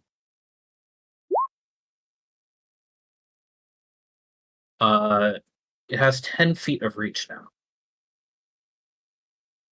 Although it doesn't need it, because it's just going to attack Malmar with the pin. 22 to hit. Damn, that'll hit. Okay. You are pinned and restrained after taking the 14 piercing.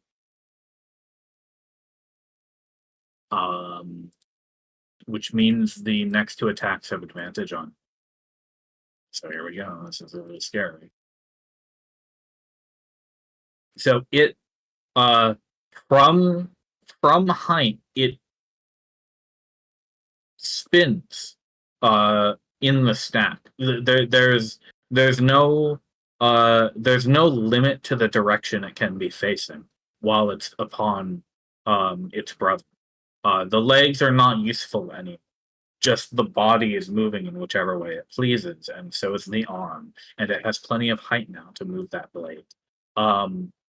It manages to slice directly through one of your boots and pin you in place. And now it has all the room in the world to slice you up.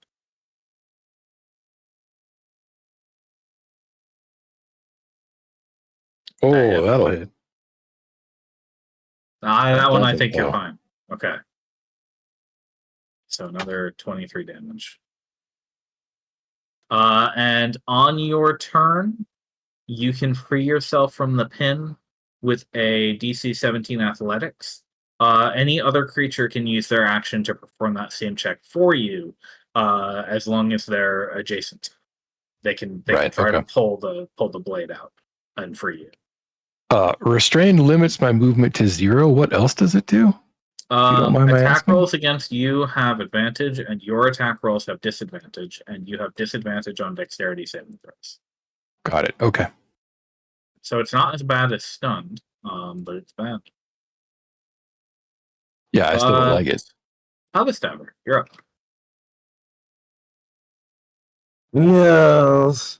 Well, You're starting your turn within 30 feet of these creatures, so you need to make a wisdom saving throw. so yes, is this a magical ability? Yeah, actually, yeah. I gain advantage on it Nice. because racism. Yeah.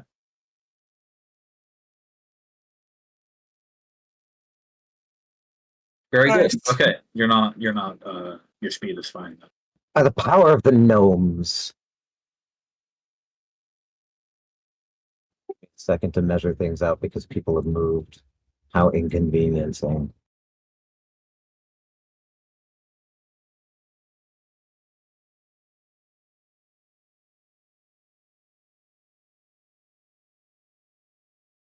Albus Tavern is going to jump off of Keen and move here 15 feet, Okay. and then is going to Batman style whip out his mantle and use the dragon wing mantle to similarly, like the robot, fly up into the air, fall back onto Keen, and then using my second attack, I'm gonna Yeah, try. to- let's handle that one first because that could have big things. Okay. So I'm going to let you attack both of the creatures in the stack because you went like straight up, right? Yeah, absolutely. Yeah.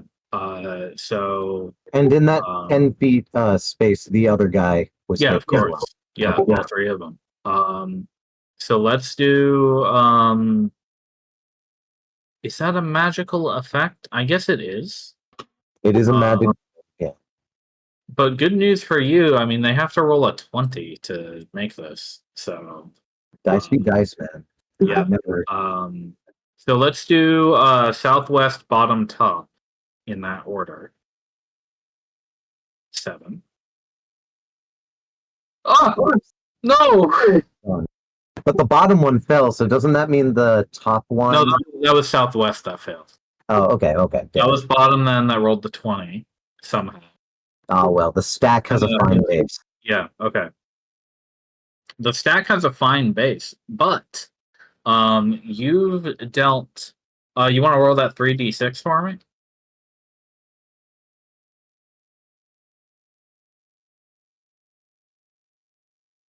Oh, I hate. Nope. Flash arc.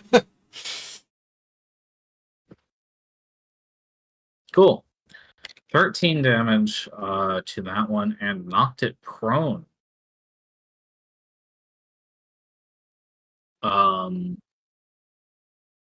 Which basically means it has just fallen flat on its legs.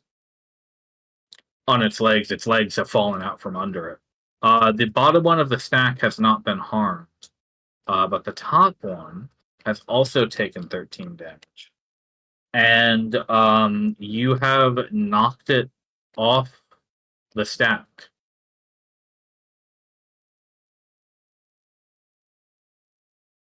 The stack has been reduced by 1. Nice. Well Am I done. unpinned? You know what? That would unpin you. It would have to physically because it or it pulls you with it. Yeah, or am I like kebab? You know what? Well, Yeah, here go we with go. you. Here we go.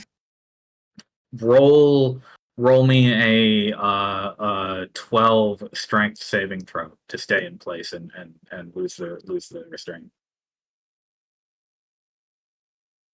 Nice. Nice. Yay. Yeah, so you're Is able. Amber Green also released because No, of that's- this guy? No, Southwest no, guy? it's a magical. That's It's a completely magical different thing. Yeah, that's now all in his head. The robot doesn't matter. Yeah, okay. But yeah, Lauren, you're able to keep your footing while that thing gets tossed around, and you don't get pulled with it. So now it's on the ground prone, and you are once more free.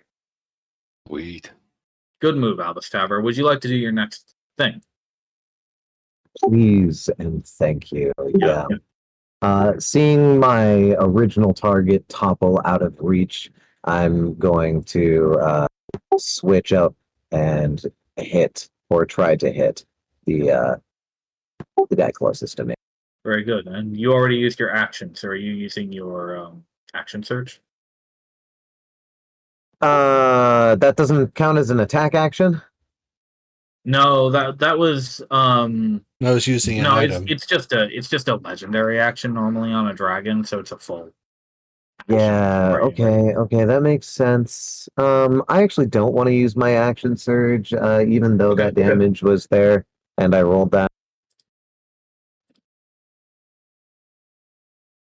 I mean that's pretty low damage, so that's fair. No, that's okay. Okay, so you had a very effective turn though. Cool. Yeah, no, then I'll end it. Can be Keen's turn.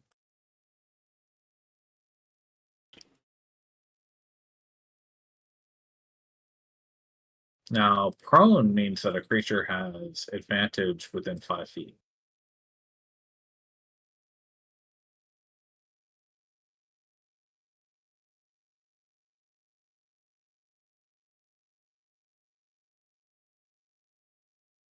Oh, Keen does have to make her her saving throw against the hyperguard ability. Oh, the wisdom? Yeah, 15 wisdom. +3 for Mo. Damn. Oh my god. Oof. Alright. Her speed is 0, so she can't move. Okay, she can't move. I can still trample though. Yes, I think. As long as that's an ability that doesn't require you to move, yeah. Yeah, no, Gore is the only one that requires me to have 20 feet. Oh, that's not going to hit anything. Oh, no, it's not. Unfortunate turn for Keen. Yeah, absolutely. Okay, now it's the defensor's turn. It's going to try to pin you, Halbestabber. Here you go. Not advantage, normal attack. 25 to hit on Halbestabber. Yeah. That's very good. Give me 1 second. Sure.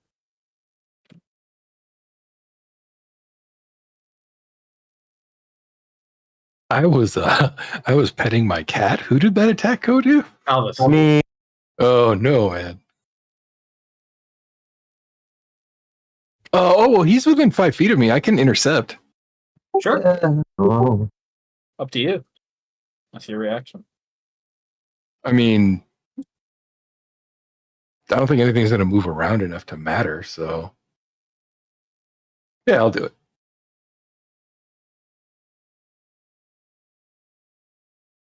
All right, you take 0 damage from that. You know what? Since I reduced it to 0, I'll say that also prevented you from getting restrained. Because it wouldn't make sense for it to restrain you if it was completely reduced to 0 damage. 8. So in that case, Alice Tabber, you're fine for now, and it has no choice but to use 2 more slices to try to deal something to you.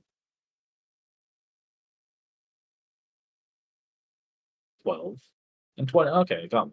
Ooh.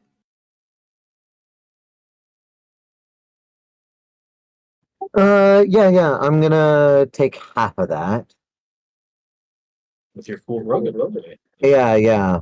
And then I'm also going to parry that. Both of those are a reaction. So you have Oh to choose shit! one. So it's one or the other. Yeah. Interesting. If I'm remembering the rogue ability correctly. Uncanny dodge. Yeah, it's uncanny dodge. Yeah, you use your reaction to have the so you have to use your reaction, and I don't think using a superiority die is a bonus action, and you can't do that. Yeah, okay. No, it's not your turn. So either one of those is a reaction. So the thing about I mean, if you want me to backseat you, the uncanny dodge is not going to spend a resource for you. So that's infinite. Yeah. I'm gonna do uncanny dodge just because of the average of numbers too. Cool. So Yeah, it turned because- from a 17 to an 8. Yeah. Okay.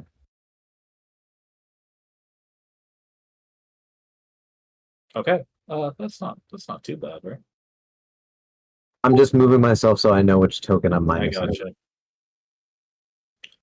Okay, Nimbus, you're up now. All right. Let's start. Wisdom saver now. You're not within 10 feet of any of these defensors. So Okay. No. 5 and 15, 20, 25, 30. Should be enough to give me a lightning bolt through all of them. Yeah, sure. I'm not even gonna make. Very you draw nice. that. It's a straight line.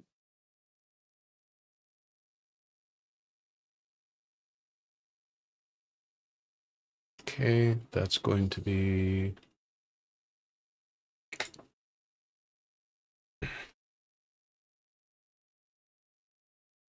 8d6. All right. And DC 16. Yep. That's a That's a terrible. lot of ones. I've been getting a Yeah. lot of Oh, ones for shit. damage. All right. We'll do it bottom to top again. So dex save, dex save, dex save. Wow. Oh, that wasn't very effective. It was not. They all take half damage, which turns that into an 8. Because it's lightning damage, they all take half damage again, which turns that into 4 damage each. They resist So lightning. resistant to lightning. Yep. Calling that out. Glad I didn't use it. All right. Not thunder, though, That just lightning lightning. arcs and bounces between them, and it just kind of skates over their plates. Why am I not surprised? And they hardly look buzzed from it. All right. Surely a 3rd level spell slot is worth 12 damage. Badath is up. Maybe he could do better. Probably. So, continuing to hit on the ones that have already been more heavily damaged. 5, 10, 15, 20, 25, 30, 35, 40, still well overhead, blasting both Yep. of them. Okay, let's see it. And- Give me that roll again here. For the All moment. right. And that was... I'll just click it off the... Wait. Actually, I won't. It's probably better to just roll it. It is up here somewhere. I could just probably click it again at this point. 5d6.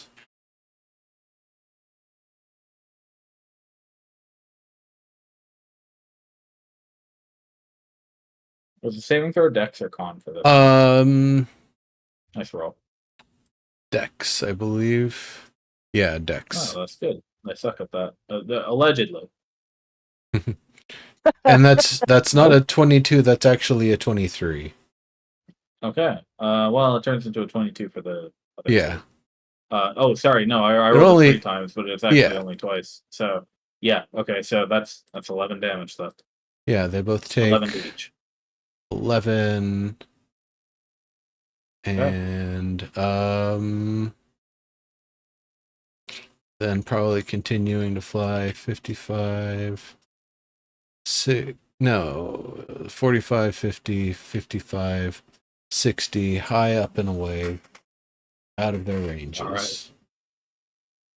Amber Green, we're back around to you. So just as a refresher, for what the effect on this is, I'm you're immobile. restrained.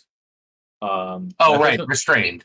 It doesn't reduce any of your actions, and you have to repeat that 14 saving throw at the end of your turn. But The end, not the beginning. yeah, you have your full turn right now. You just have a speed of 0 because you're restrained. Right, and any attack I make is at disadvantage. Any regular attack, yes, but you could still cast spells if you liked, and you could still make attacks if you want to. Yeah, a Spells are not disadvantage. Nope. Well, unless they're an attack. Well, okay, any worthwhile spell that isn't get me the fuck out of here is an attack roll. Fair. I mean, you might have like a fireball saving throw, you know? Sure, I'm just saying, pointing at something and saying, kill that. That's a fucking attack, right? Usually. So yeah, you have disadvantage on attack rolls of all kinds. You cannot move, and you have disadvantage on dexterity saving throws. But I could totally recall Spirit Guardian, couldn't I? You could use Spirit Guardians right now. Yes. That's what I'm saying. Without any like worries, I could just cast. I I will remind you that if you become petrified at the you can feel your body becoming more still and hard to control and hard to move whatsoever. If you become I can cast petrified, Dispel Magic on myself. I saw that work, didn't I? you could do that if you don't trust your saving throw. Absolutely. Well, why bother with a saving throw if I can just do it? Because Sure, you might but- wanna I mean, spend other than the spell slot, but like, fuck, dude, I've been rolling shit all night tonight. I don't think I've rolled higher than 10 tonight. Right, the dice have not been kind tonight. Yeah, and if you cast Dispel Magic, you can actually move too. If you get out of there, Right. because you'll get your speed back. Right? So, I think I might just Dispel Magic. I mean, I saw Montlarin do it on Naya, and it worked. Yeah, you'll still have to roll a 14, but this time with your spellcasting modifier. So with your wisdom. All right, let's give it a shot. Make me a wisdom check. Now I'm rolling is it a wisdom saving throw? Just a straight Yeah, just wisdom check.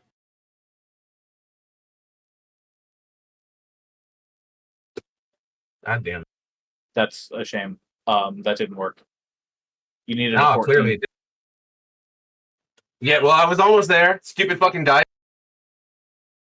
That is poor. Clearly someone is running the Amber Green's Dice Suck Balls tonight mod. Yeah. Okay, so go ahead. It's the end of your turn now. So make that 14 Constitution save. Please. That's it. Son of a sorry. bitch. So many asses. All right, sorry, Amber Green. You lose control of your body. Fucking You are paralyzed. not paralyzed, petrified. You're Fucking locked in. petrified. Great. Hey, you know what? It's cool. This is 5e. You guys can fix me. If this was AD&D, we'd be dead. Yeah. No. So you're not actually made of stone here.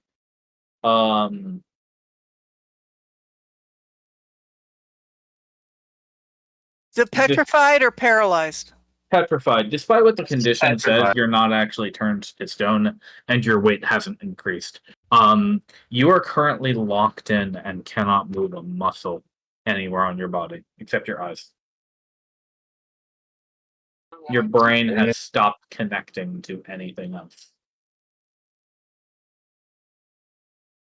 Fucking dope. Man. Enjoy the horror. Naya's turn. Okay, so question. Yes. Imbibing this what the hell's it called? Potion of greater healing. Is that an action or is that just a thing? A That is side an thing? action. Yeah. Oh. Yeah, to get it out of your pack, open it, down it. And how do we know the value of that? Do I have to roll something? Let me double check. Can you click the item that you have in your inventory?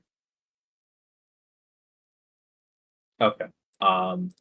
You roll a 4d4 plus 4. That's how much you regain. 4d4 plus 4? Yep. Okay.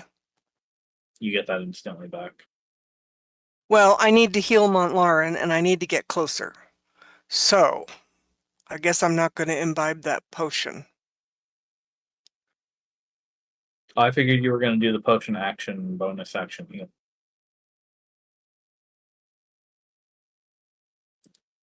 Say again? I assumed you were going to do potion action, bonus action heal. Sure. Okay. That was just my assumption based on how you were talking. Well, is it I don't know if bonus that's what action you guys heal, or do. were you trying to cure his status?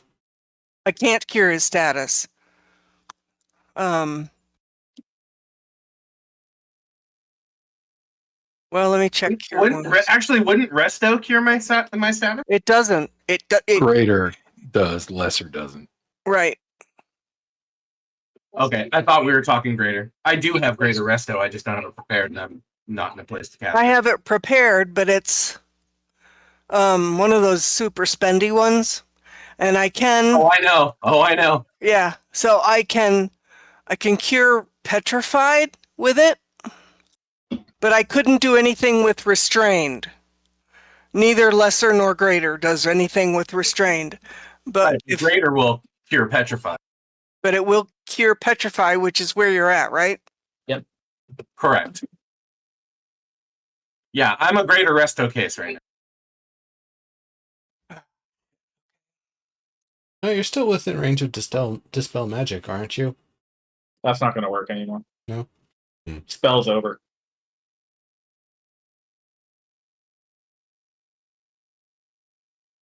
Well, shit. I need to heal myself because I'm down to 9 hit points. Montlarin needs a heal, and Ambergreen needs release. So I'm kind of like, I don't have 3 actions. You sure don't. I would definitely look to yourself first because you can always do more good next turn as long as you still survive. All right, 4d4 plus 4. Yeah? Yep. So my action, I'm going to imbibe this potion, and I'm going to unclick it. I'm no longer carrying that. Yep, you just do /R space 4d4, and then you could type the +4, or we can add it. Oh my god. What Okay. terrible roll.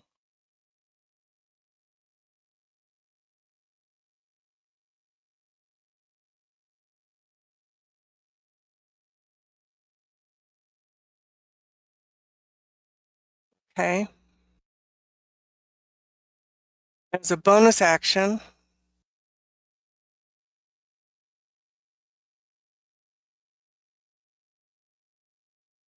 heal on Mont.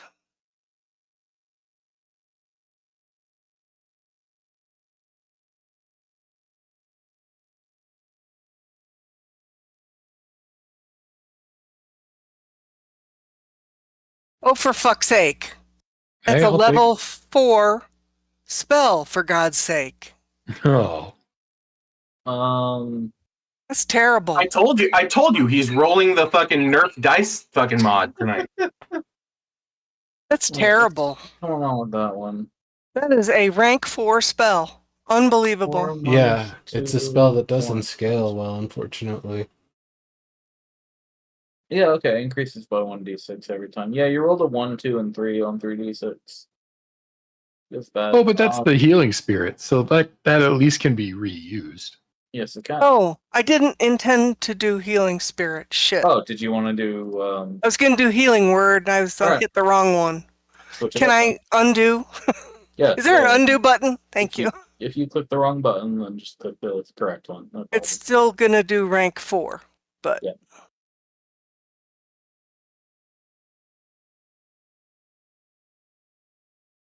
there.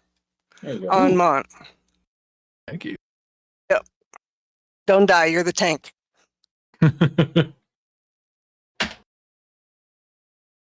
Okay. Is that still where you want it to be after your move, Naya? Because you have 60 feet of range on that. Oh yeah, I probably So read you the could wrong stay thing. further back, yeah. Okay, well I'll move back next to Ambergris. Okay, just there. Yeah, I mean, they're all kind of over there, so I don't know. Gotcha. Okay. Answer number 4 is going to stand up. Scuttling to its feet.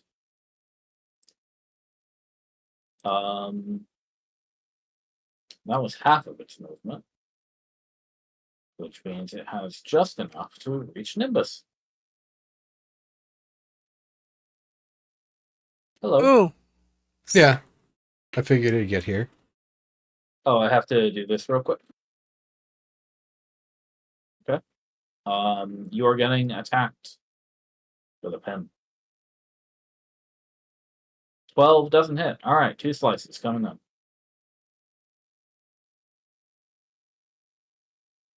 How do you feel about a 23? Um, 21 damage isn't so bad. Okay.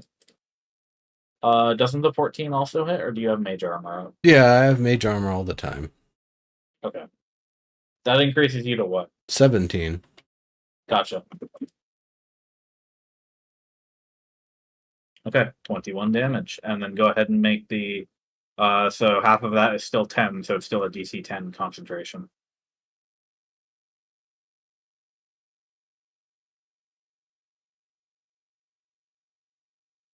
Very good. All right, you're fine. And that was concentration, so I think you had advantage anyway, didn't you? Advantage? Aren't you a warcaster? Or is that somebody else? Next level. Oh, okay.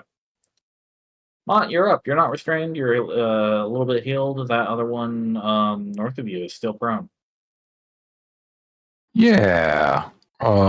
Which would give me advantage on attacks against it, right? It would as long as you're adjacent to it, yeah. Yeah. I will have to move, but I think I can safely move up here. Yep.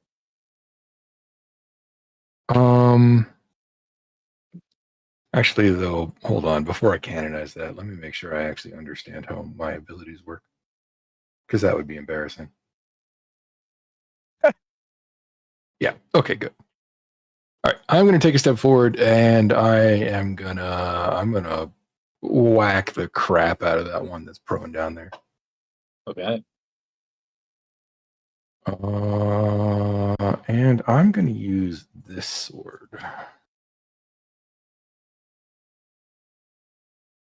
That is a successful hit.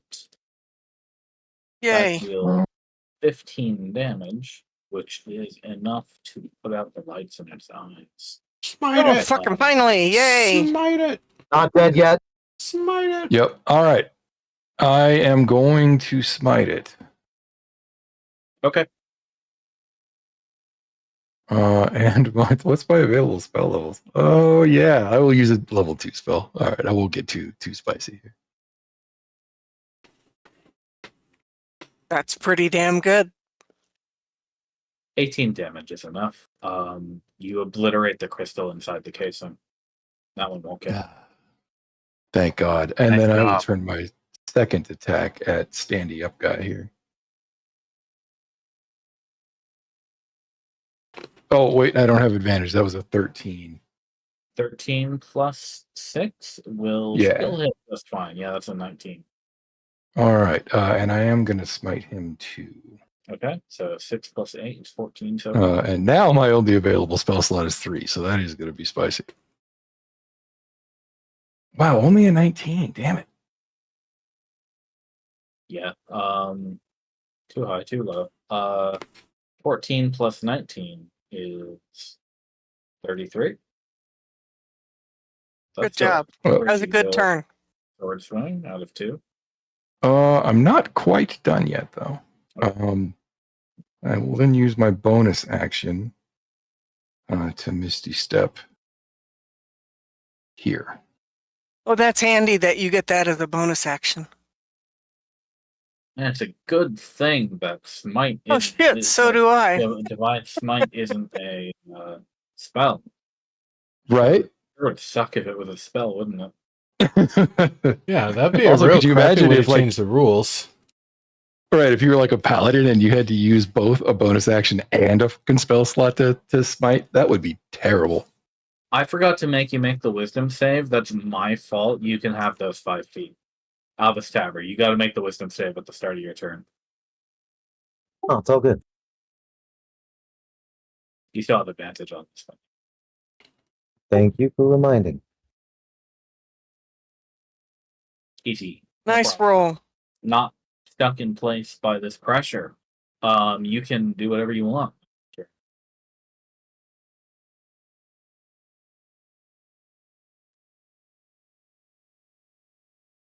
Oh, that's a very good rapier attack on the first one. The second one, absolutely not hit.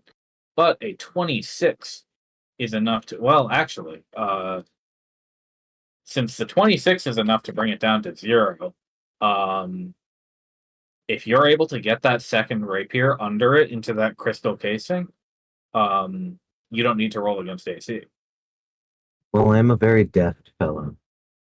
All right, you're just gonna roll that damage against the crystal, right? Yeah, yeah. That's how it works. Okay. You hit the crystal's weak point and cracks spider web through the whole thing, and it ceases to glow anymore. Yay! Nice. Way to go. Point my Well blade done, over you to the two. last one. What was that? Albus will end their turn by pointing their blade to the one behind them, Very sort of like good. directing Keen. Keen is up, and she doesn't have to make the save because she's not within 10 feet.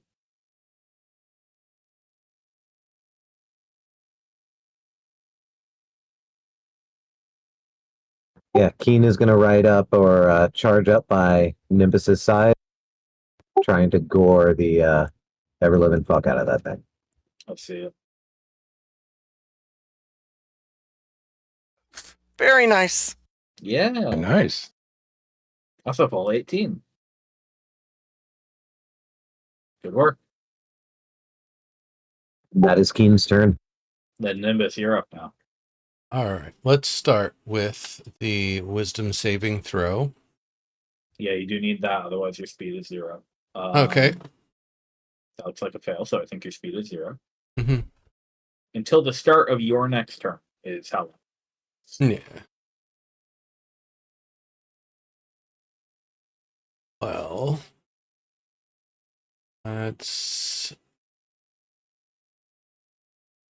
want to give it something more close and personal, perhaps. 3d8 or just do that off a cantrip, though.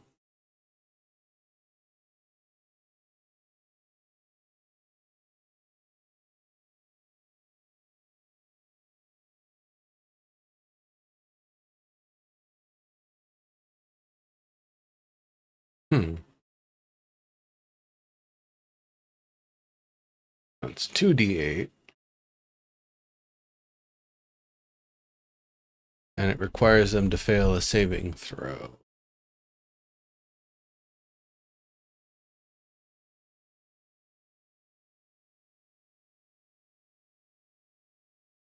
Did anybody hit it with fire? It doesn't resist fire. I don't think Didn't, anybody's tried fire. Yeah, the fire Yeah. from the fire adamantine sword did just fine. Oh, yes. Yeah. So then I'm casting good old classic fireball, just pretty much right around us. It's not going to hit. I mean, it's gonna be, done safely, but we're not going to get hit in the process. Let's see. That's a little Ooh. better. Nice damage. Oh, Woo! Yeah, 17 is still good. it actually rolled a 16 and a 17. Damn. That's a lot of damage, though. That's still 19 fire damage, which is pretty decent. Hell yeah. All right. That's It's been blasted. probably get the scroll of shield in my free hand. Yep. And that'll be it. Next Okay, Badath. Badath. 5, 10, 15, 20, 25, 30. Do the ice blast. That was 4d8. Correct. Let's see what happens here. Let me just make sure. That one, it finally failed the deck save. Okay. Dragon's Breath. Oh no, it's 5d6 is what I'm looking for.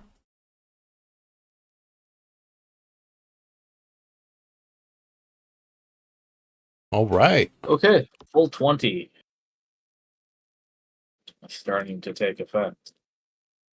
And I assume Badath would move a little bit more. Yeah. Continuing to stay safely out of range. Amber Green, you can't do anything. You are locked in your own body. I am well aware. Naya, yes, you are well aware while you're in this state. Yeah, I know. That's the worst part. Naya, it's your turn. It's like sleep paralysis, only it's not sleeping. Yeah, that's a definition of locked in. That's sketchy. I'm I'm claustrophobic. That's a fucking nightmare. Yeah. Me too. It's cool. This is all make believe. So you can just pretend the trauma. Right. I'm not gonna do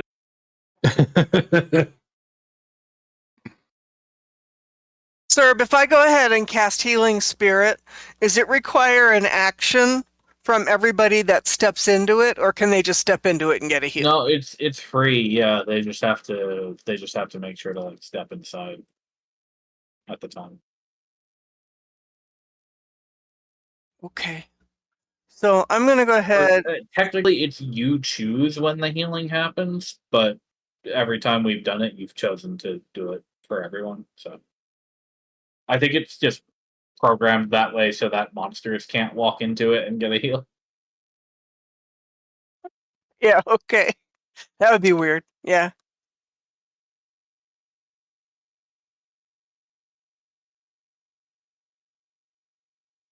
Sorry, I'm reading. Just a second. Oh, good. Otherwise, that's the strat. You throw your dead goblin buddy through the healing spirit, and it'll be alive by the time it hits the person on the other side. For a moment. Might be the best 2-hit I've ever done on that cantrip. Nice. Oh yeah, very good. That's enough to knock out the defensor for the moment. All right, and then as a bonus action, I'm going to cast Healing Spirit. Right, like here, and then we've just got Ambergreen. Alvis and Nimbus needing to travel a bit once this guy goes down to catch a heal. Okay. Thank you.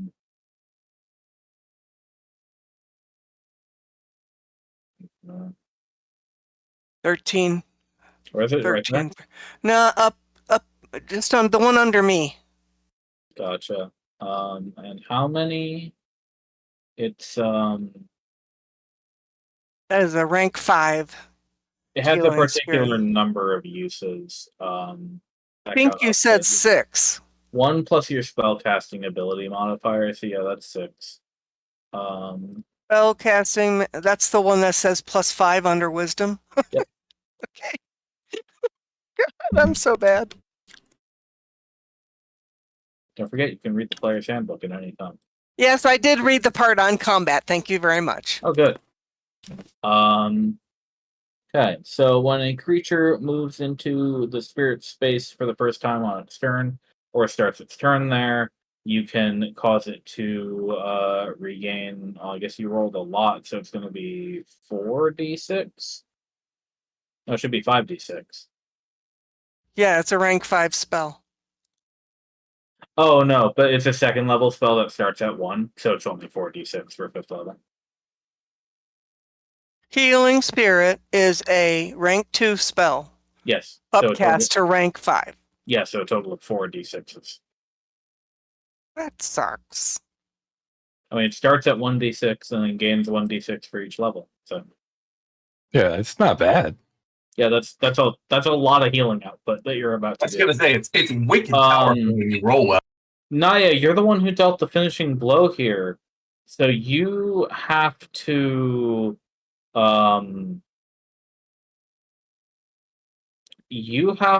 carefully choose this 50% that you become familiar with. Wait, well, what?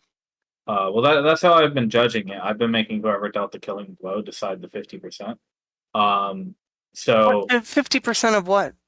Oh, The it thing that I basically just pick put in heads the or chat. tails, right? High or low. yeah. For what? So did you see the thing that I just On put its in the chat? regeneration. Oh, Oh, holy let me shit. read it. Just a second.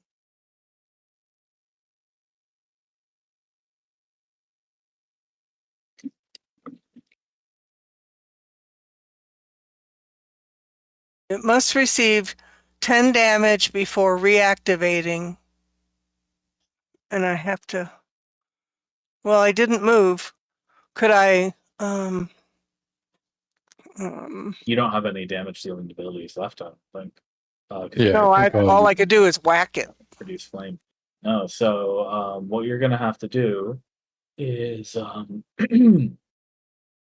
choose high or low, and then tell me if you want me to roll the dice or if you'd like to roll the dice on that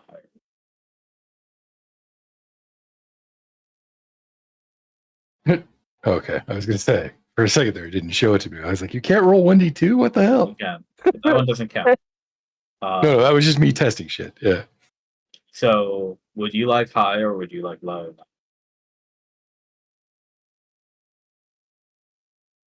Low. Okay. Do you want me to roll the dice or do you want to? I'll roll it. What am I rolling? Just give me a 1d100. We'll make it fun. You could do a 1d2, but it doesn't matter. Wow.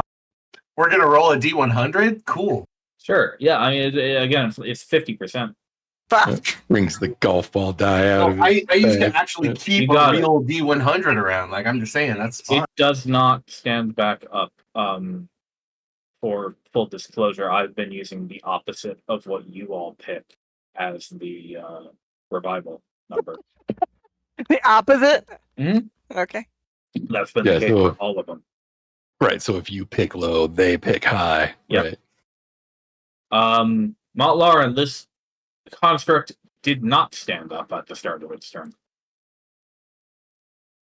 Okay. You want to Yeah. get heal first? I may. Talking is a free action, right? Yep. Okay. I'm encumbered, so I can't even move that far for what it's worth. Oh. Alvis, you got that? You got that glowy bit? Shit's gonna die.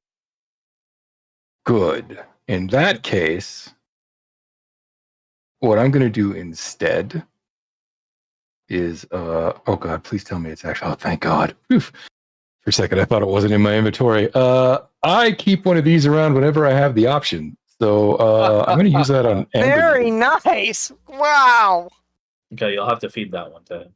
Hell of a Yeah. save. At least he's only locked in and not stone. Right? Yes. I'm always stoned, buddy. He's always stoned. Yes. Okay. Right, because he's a dwarf. That's what he meant. Yeah. Using Right. Dude, your... yeah. All right, so that's your action. You're able to unpetrify Amber Green. You just had that in your pocket. He just happened to have that and didn't tell Yeah. anybody. Well, no, yeah, I no, assume we picked that up. I assume we got picked it. that up, We like, got it in a made that roll from win. Sariana. Yeah, I actually both times we rolled the anti-petrification potion. I took it, and now canonically, both times I've used it to save Amber Green. Yeah, I was gonna say. I'm pretty sure the last time this all shit went down, that was you also. Yep. Which is why I'm like, the fuck, man. You just got a little pocket full. Keep trying to unstone you, man. Right, they're useful, That right? will never work. Paul, you're All never right, gonna and then stone. I'll step through the spirit and pick up the heal. Okay. That's plus 13, right? Soriana doesn't have a anti-petrification. That was not one of her.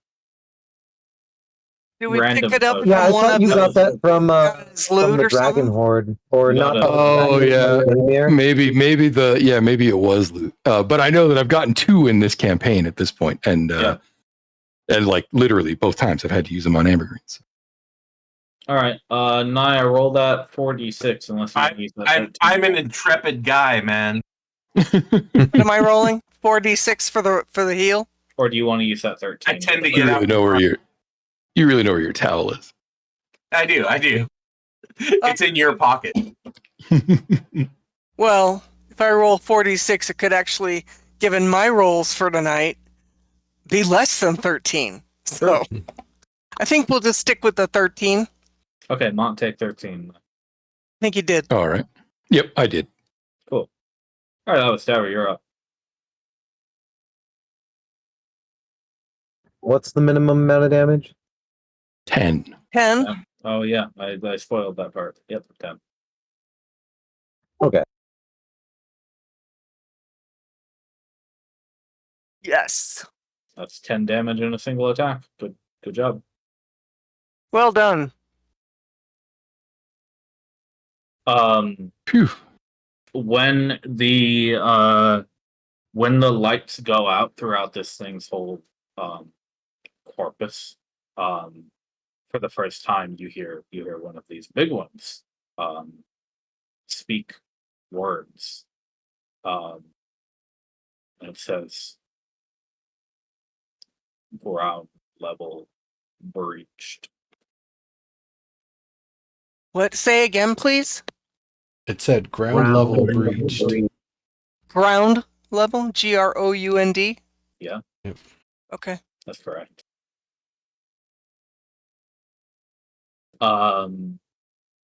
We'll stay in turn order for you guys to use the rest of this healing spirit, I think. Well, not necessarily. It lasts a full minute, so you've got time to walk through it as you wish. I'd So I guess probably just get one tell heal me off of it. which people are going to take those last 5 uses of it. I'm I gonna will. take one. And that's Well, technically, it's up to Naya who takes those 5 because she controls when it actually puts the heal on. So there should be enough for everybody to take one. There's 5 left. Do you see the bar on it? Yeah, I have to zoom with Yeah, you. Keen's kind of in the way right now, so. Keen is in the way. Just put it right there. Yeah. Make it big. I use one. Well, again, it's actually up to the druid to decide who gets the heal. So, Naya, So please, everybody can have one. everybody can have one. Okay, roll it 5 times. Say who you're healing with each one. Oh, I thought we were doing 13 for each one. No, you got to re-roll at each one. It's a separate. Okay, instance. so roll what? 4d6? 4d6. Yeah.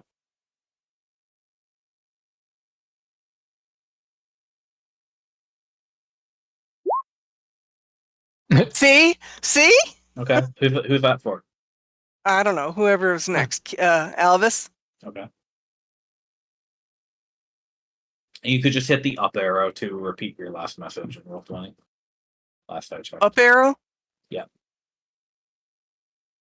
Oh, while you're in the chat, you mean? I think you can. Yeah. Okay, what are the odds? Okay. Actually, pretty good on 4d6. That's Okay, so whoever was 3.5 next. I'll take times that 4. one. Yeah. Nimbus, okay.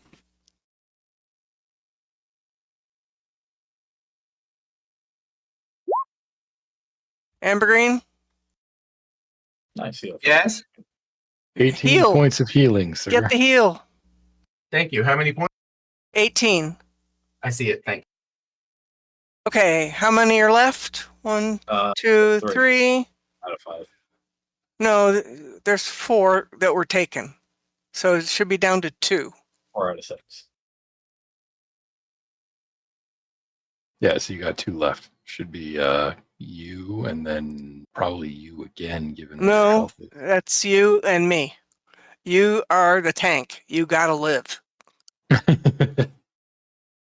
Well, I appreciate that. Fair enough. Mont, take the 16. All right.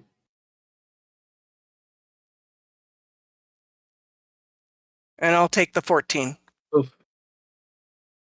Did everybody get one? Yeah. Yep. Yes, Mom.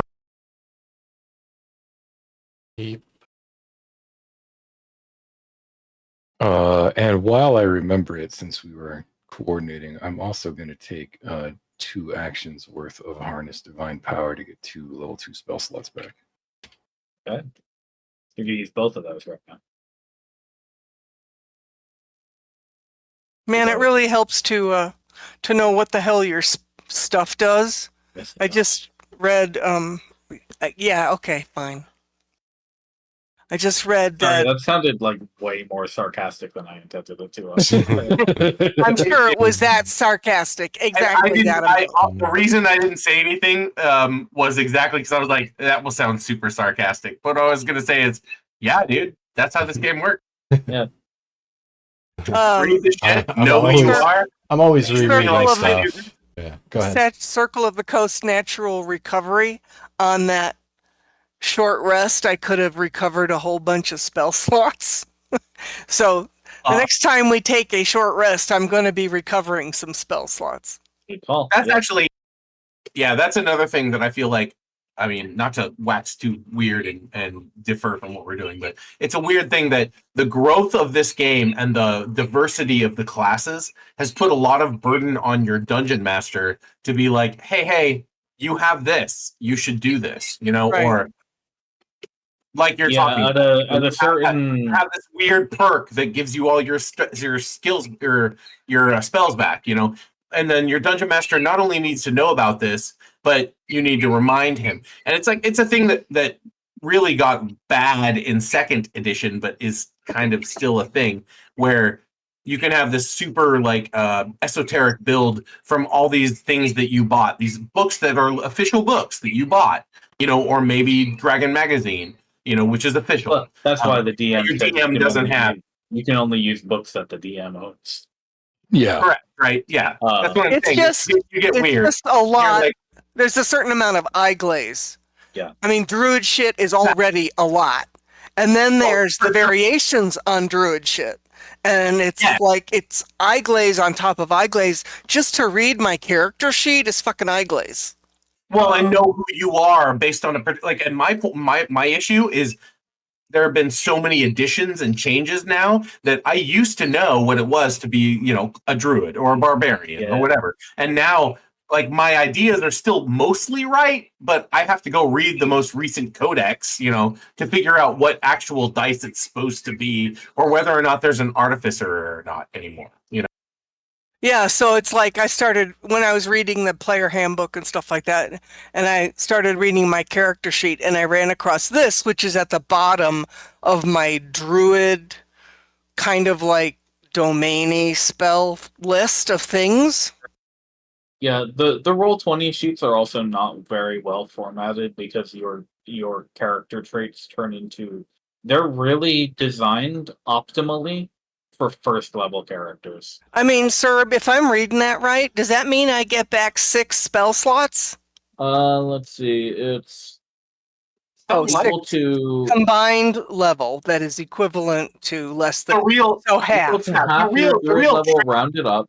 So I could do So- a 4 and a 2, or a 3 and a 3. It's a number of spell slots that in total equals 6 levels, no higher than 5th.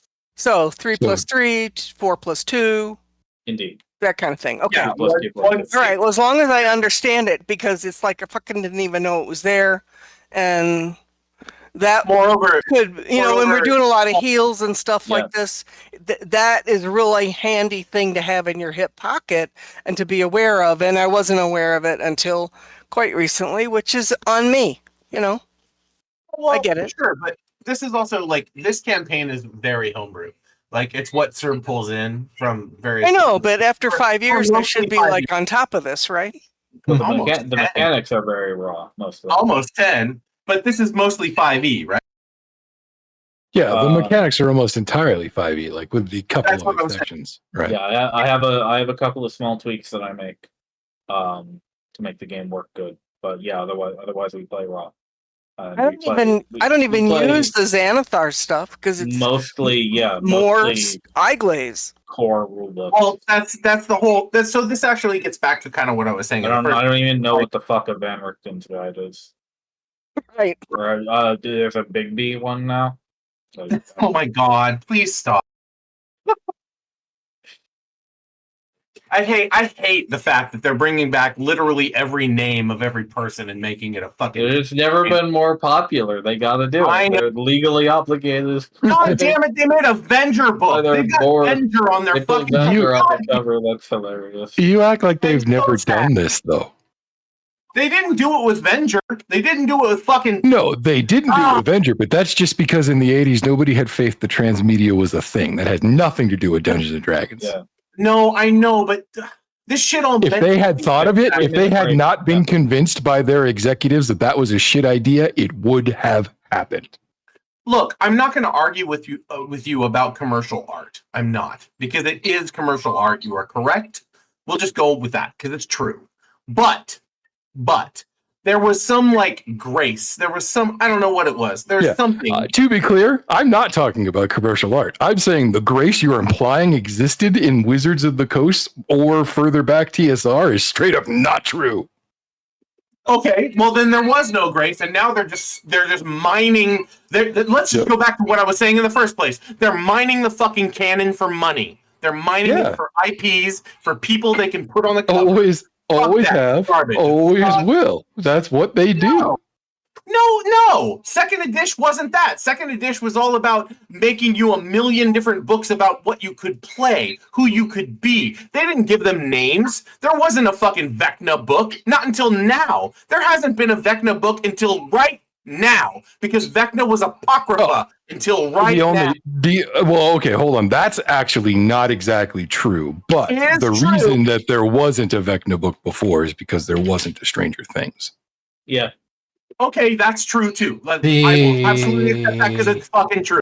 I want to say it was DMG that actually references the hand and eye of Vecna as the items, and if somebody puts them together onto themselves, they become, or the becomes. They're basically, here's our example of how to make a funny, cool artifact.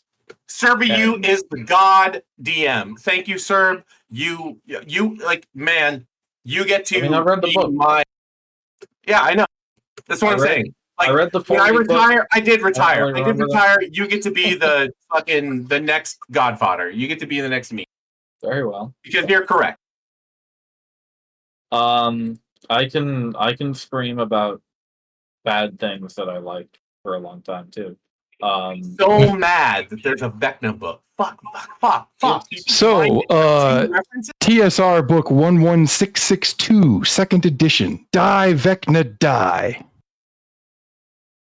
What year? Oh, is it like a rewrite of that one, or is it just second edition? No, he's pulling the original. Second edition. Yeah, 83. Shit, no, I bet you it's later than that. Second edition lasted for a long fucking time, if you recall. So it's probably like 99, 2000, something like that. Like after we weren't playing second edition anymore, basically. Gross. You know, is what I have to say then. Yeah. But I'm just saying, ain't no scenario in history, period, end of sentence, full stop, where TSR was ever the good guy. Period. 2000. See? Yeah, right. It has a Wikipedia entry, like actual Wikipedia, not the D&Dpedia. So Lugia came out the same year. I was running AD&D at con for people I didn't even know in 1991. Snipe's gonna have to back me up. 91, 92, and 93. Yeah. Were those the years I was there? Yeah, because I brought you in, but I brought you in after my first experience. I was like, dude, this is where we want to be, if you recall. Yeah. 4 cons a year, 3 years. So we basically did that 12 times.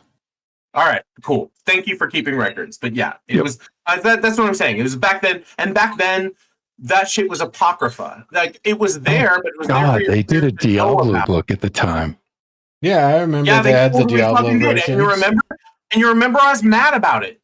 That said, I'm also, just to own this, Dragon Magazine did a segment on Nightcaster, which is a game that Snipe Hunter and I both worked on, and they featured a series of our spells and said how to convert them into Dungeons and Dragons. Dragon did that kind of shit all the time, to be fair. Like that's kind of what Dragon was for. Like, if you want to homebrew shit like that, that's great. Do it. That's kind of why D&D succeeded despite TSR being the bad guy. Right? I had a sub to Dragon for like 3 years between 15 and 8. So yeah, they would give you a new dragon every month, and then usually 1 or 2 new artifacts. Oh, and some cool Jesus, stuff. That was core. I didn't even go into Forgotten Realms and Greyhawk and Dragonlance and fucking Dark Sun and Ravenloft and fucking Planescape and Spelljammer and Alchtheme and Oriental Adventures and Birthright. There is so much fucking merch, dude. Like, no, actually, Oh. 5e isn't as bad as 2e was. No, We'll 2E get is there. the worst for merch. 2E is the worst for merch. 2E is the one where it's like, hey, do you want to be a thief? That's cool. What of these Dude. 10 little books on thief? Okay, Earthright I think- sells books I think- for each town. the where Omba is coming from, like the hatred is coming from, is the fact that instead of a million little splat books in 5e, it's just like a book with no content in it with a dude from the movie on the cover. Yeah, actually, if I have a complaint about the WotC era, it's that their modules are so fucking skint. Like, there is so little there for what you pay for that it's like legitimately egregious, you know? Moreover, my friends, look to Magic the Gathering that at one point had a really loose story, then had a really focused story, and now has Godzilla and Transformers and fucking whatever else. I don't know. Who cares? Who cares? Put them in there. Let's build a fucking module. One of a kind. Those one of a don't kind Lord of the connect Ring- to their world. Like, to be fair, those aren't like quote unquote canon. Yet. Great. As long as they keep Dungeons and Yeah, Dragons. well, it's because they don't own those different worlds. IPs. Once they Yeah. do, ... Yeah. Like Well, but Dungeons hold and on. Dragons. Everyone's Right. mad. Everyone's mad that there's no Artificer, but Artificer comes from Eberron. So unless they build an Eberron, they're not going to get an Artificer unless they roll it back up. We got They're not gonna roll it back up. Artificer and Tasha's. Yeah, also Yeah, but they have that's 5e called Eberron, out. so- That's actually called out. That's been called out as a bleed. People have said Tasha's was written after Eberron, and that's why Artificer bleeds into Tasha's. But that's why also they didn't ship it with the original, because they know it's fucking Keith Baker's Eberron and not proper D&D. Well, no. Okay, hold on. You're wrong. And let me explain. It's not Keith Baker's Eberron. It's Wizards of the Coast's Eberron. It was Okay, the sure. moment he won that contest. He doesn't get Sure. any say over what they do. And there are I'm just saying what I've heard from a bunch of people. Eberron books. Yeah, that's true. I've just said this is what I've called from the last 2 days of shitter and fucking Reddit. Yeah, I would not trust those people when you know the people involved and actually know how that deal was structured. I would trust what I knew. Yeah, but no, I do And believe he actually has that told you how Artificer that deal Eberron- was structured before. So No, he has. I've spoken to the man. You're correct. Yeah. No, but I actually do believe that the reason that Artificer wasn't shipped with Core is because it's Eberron. oh yeah, no, there's no question. They weren't sure if they were going to do Eberron for 5e, so they didn't include it. And they made Eberron for Well, 5e. But they're gonna, right? Well, and Warforged. They already did. To be clear, it has already happened. They already Yeah, did it it, happened, right? Yeah. like 6 years ago, maybe more. Oh, fuck. Well, there you go. It's why Artificer is in Tasha's. Like, it happened before Tasha. No, I know, but I read this whole, like, it was actually like yesterday and today I read this arc about why, like, a bunch of people's opinions about why Artificer isn't in Core Rules right now. And it's because it's an Eberron. They're mad because he's not in the new core. Correct. Oh, Yeah. yeah. You guys did, yeah. So there is a current kerfuffle that I've read about over the past few days that is Artificer isn't in new Core Rules. He's not in the And new people core are like, rules well- so that they can sell you a splat book in. So they can 12 sell months. you a new Eberron book in a Yeah. few fucking yeah. Yeah. Okay. If they were thinking what they ought to do, they should go fucking full on second edition to make the full loop back to what I was saying earlier and be like, these are our base race, our base classes, and you can buy a little book that's your class plus, and we'll make your class plus books until the end of goddamn time.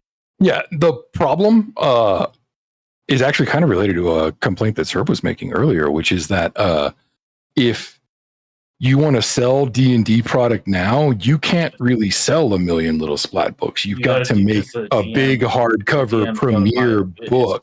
Yeah. 'cause Right. $60 fucking dollar buy. They did the Even math. when you still only actually have 5 fucking pages of content, which is so goddamn frustrating, you know? Well, the other thing They- is that so I mean they no bullshit did- to they my did kids the and your math. friends.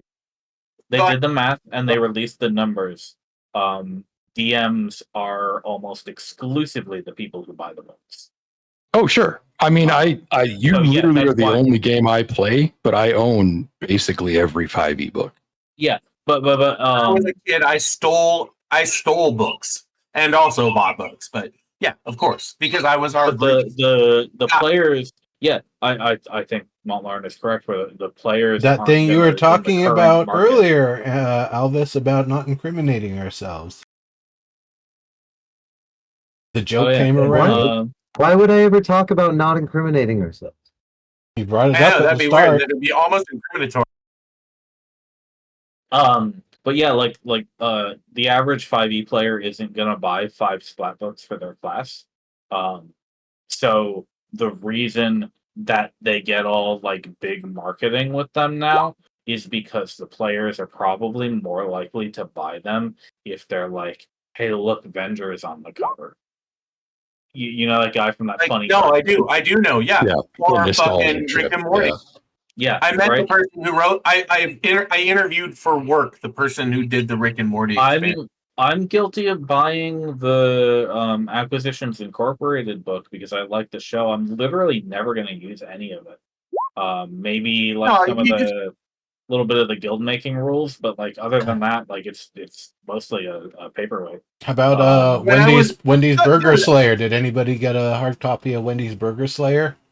Nope. I'm kidding. I They did. didn't. This was an They ad. didn't make one.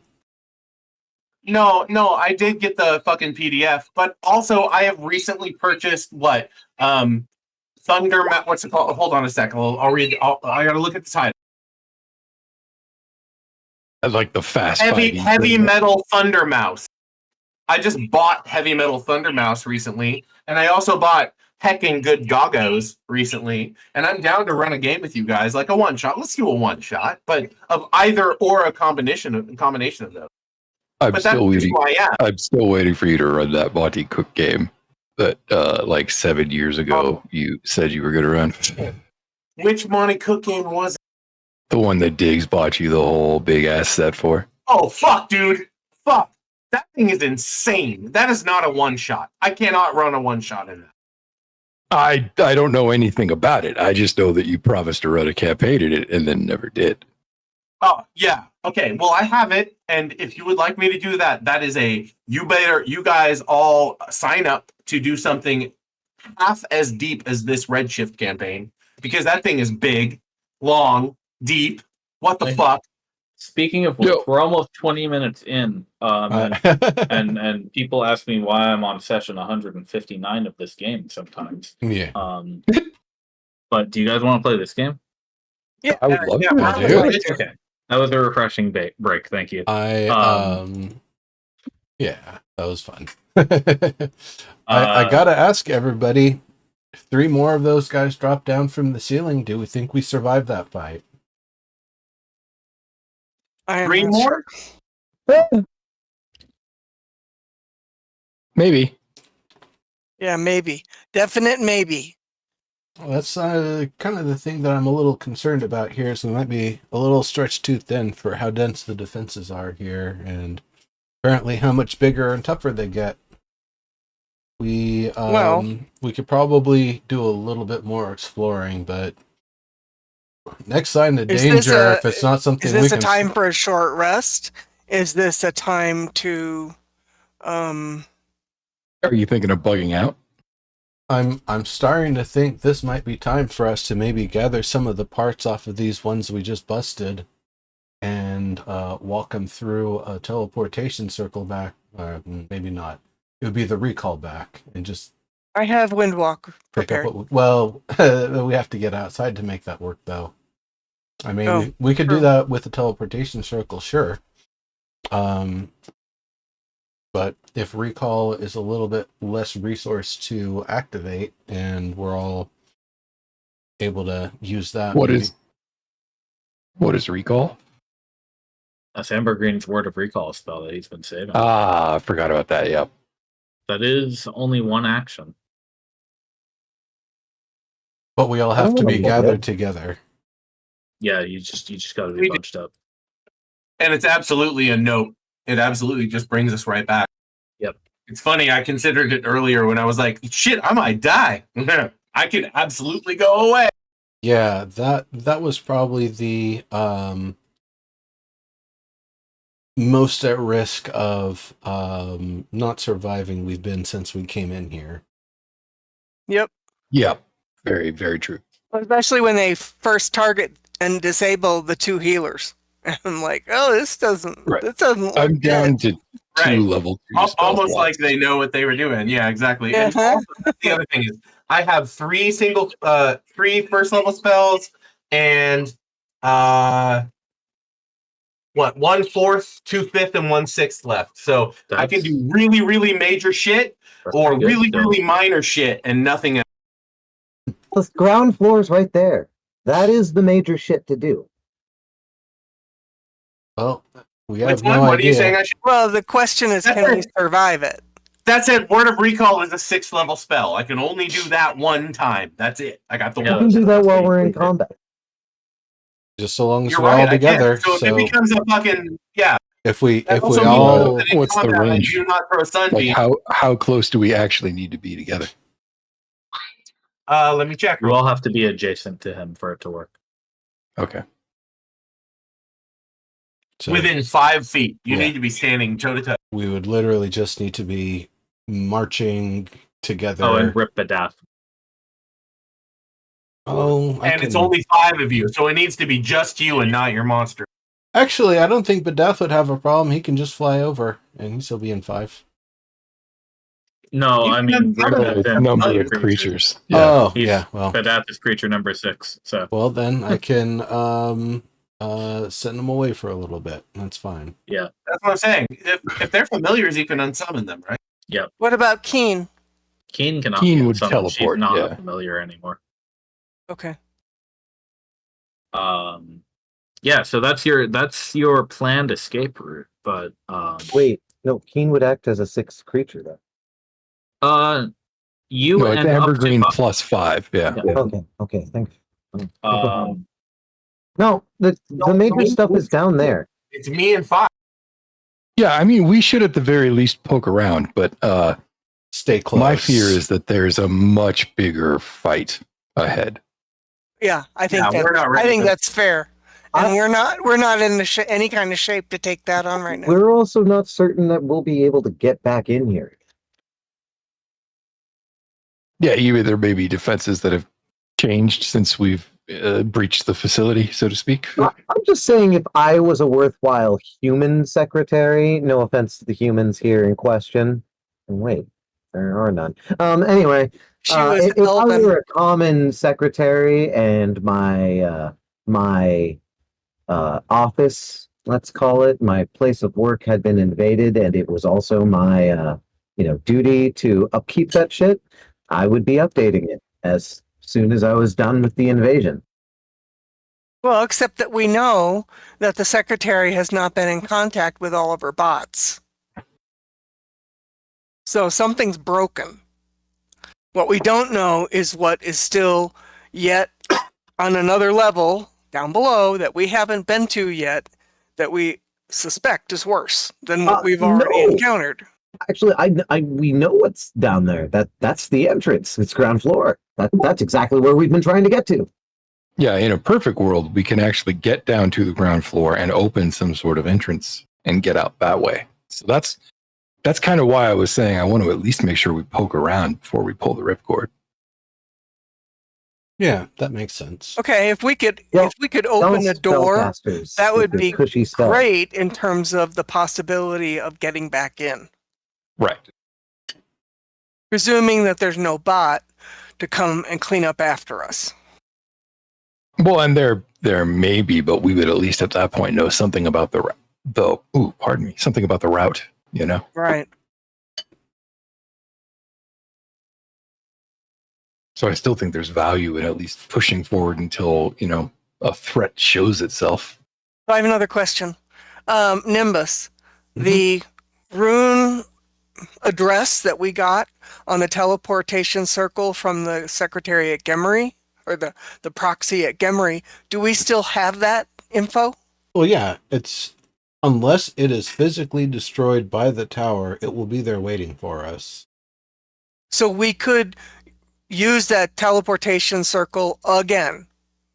If it isn't Nimbus destroyed. just thinks because of the misbehavior that it suffered and sent you down into the basement. Yep. There's probably something wrong with the circle right now that you'd have to fix. Right. Okay, so that it wouldn't function. Okay. It might. It's It might, functioning, but not properly. It's Yeah. it's malfunctioning. but It's untrustworthy. it's kind of an odd sort of thing because it did get us close. It's It just did. It got us here in through the walls. if perhaps it was underneath the floor, like physically somewhere inscribed in a place that is now covered, then I can understand where it put us in the next best destination. How it chose that next best destination is usually the next closest safe place that people can be, but There's something wrong with the for all booth, we Ted. know, it's above and below it all the way there were potentially dangerous spots that would have otherwise put us, so it had to put us there because that was the one place that it wouldn't maybe drop us out into the air where we would fall or something like that. It's very bold of you to assume that the magic cares about our well-being. Well, the spell, there's a limit to the way that the spell works, and Redshift or not, it's not going to change things on that fundamental level while we're still Teleport in magic. this plane. So it might have broken Teleport some things, magic but it is, still works. Teleport magic is notorious for throwing people into stone and matrices and weird shit like that. Well, if they're using the wrong kind or they're doing it the wrong way, or it's some sort of a wild thing, sure. But, if we were to find this circle and just make a hairline crack right through one of the glyphs on it, that already would probably be enough to fully deactivate it. So it's not exactly something that is broken. I think more mislocated, and as a result, that was the only safe place it could find to put us. How about an Arcana check to verify my bullshit? I think you did that already when you landed here. An Arcana check on it? Yeah. Yeah, Okay. part of the theory. That was how you figured out that the teleport circle probably has something that is wrong with it that needs to be fixed to stop it from malfunctioning and sending you into bad nearby spots.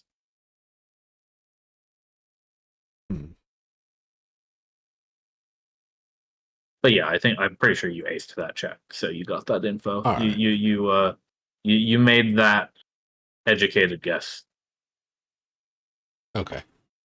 So, I mean, it is something we can likely return to, but I do like the idea.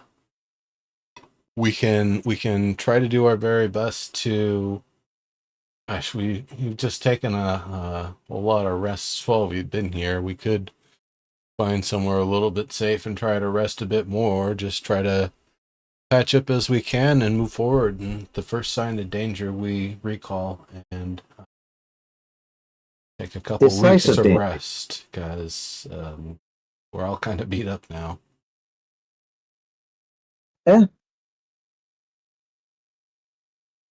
Still have my action surge and my heals. I've still got some amount of spells. Everybody's got some amount of spells, but we're definitely getting a lot lower on a lot of our resources to refresh. I feel like most of us, except Naya, are pretty well out of our hit dice. Maybe not Ambergreen, too. Nope. Still got 5d10, 1d8. I've still got 5. Ah, well, maybe I should have been having you folks heal me more because I've only got 1 left. No, I have 5 of my 11 hit dice left. My issue is that I only have 3 first levels. one 4th level spell, 2 5th level spells, and then that recall you keep talking about. And that's it. Use one of your nifty. So that's one abilities good to get one-on-one fight with a strong thing. Use one of your nifty abilities to get spell slots back when you short rest. I don't have any of those. That was mine. Oh, I thought clerics got it. I thought All Tasha's gave divine that to casters Bards everyone. don't get. Yeah, you don't have an equivalent of harness divine power. I thought all divine casters had that. I mean, wizards have it too. None. No, none of my Hmm. extra stuff like channel divinity or any of those things. None of And your course, I don't- domain spells? I don't have channel divinity, of course. But if I did, it doesn't do that. And no, none Oh, of my it would Mm. be in a domain, I think. my domain is trickery, so my domain spells are charm person, disguise self, pass without trace, mirror image, blink, dispel magic, dimension door, and polymorph. If you get the feel, if you get the vibe. Yep.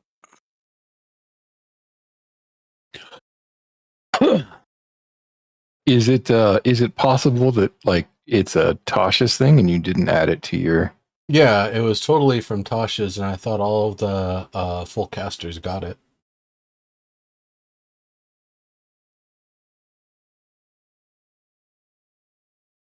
But I could definitely be mistaken. I know wizards got it. Yeah, actually, it looks like it's paladins only. Wow, that sucks. Clerics are finally the weakest. What are you talking about? They can use And medium maybe armor it's and a about shield. time because they've always been pretty fucking powerful. Hey, you Paladins, can cast attack spells and heal paladins were- spells. I don't have heal spells. Yeah, I can also wear actual armor and swing a goddamn mace. Well, anyway, what do you guys want to do here? You're on this bridge. You've discussed that you do have a way out. And at this point, Albus Tabber, if not the rest of you, can see that there is indeed a wide and tall staircase to your north at the top end of this slowly ramping up bridge that you're on. That is now littered with the remains of 3 very large robots. What happened to the erupting earth? Did like the floor literally break, or did magical earth appear?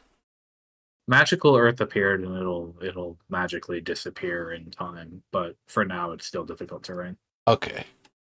Yeah, I think If you waited an hour, it would crumble away eventually. I think either we should plan on resting or maybe top off our heals and surround Ambergreen and move forward.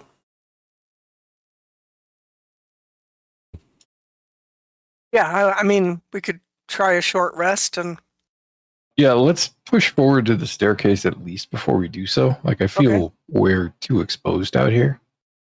Yeah, somewhere safe.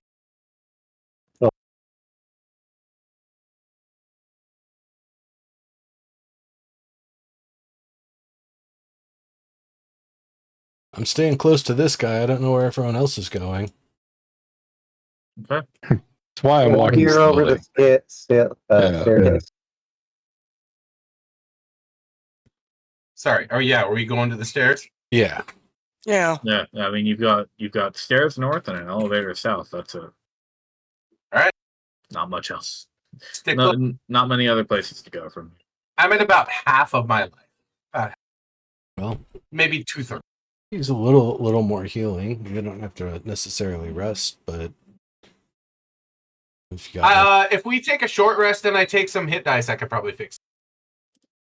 I think that's exactly what Snipey was saying about getting Yeah. a little bit less exposed. Exactly. All right, so we're gonna do that here. Or we're gonna go upstairs and see if there's a better. Well, if we push upstairs, we might get into a fight. So if we're gonna take a short rest, at least here, we kind Do of it have here, the stairs at our back, or we have the bridge to retreat to, depending on which direction a threat comes from. Sounds good to me. Is that what you'd like to do then? Yeah, we'll do a probably a short rest under a tiny hut. So if something does come across us, we can Oh, good idea. deal with it. That works nicely. Okay. Um, in that case, I know you can I guess cast I'm gonna Tiny Hut burn as a 4 ritual, right? Yep. 4 hit die. I can do this with a button press. Too. Yeah, the button press doesn't automatically deduct them, but you press the hit die and you choose how many.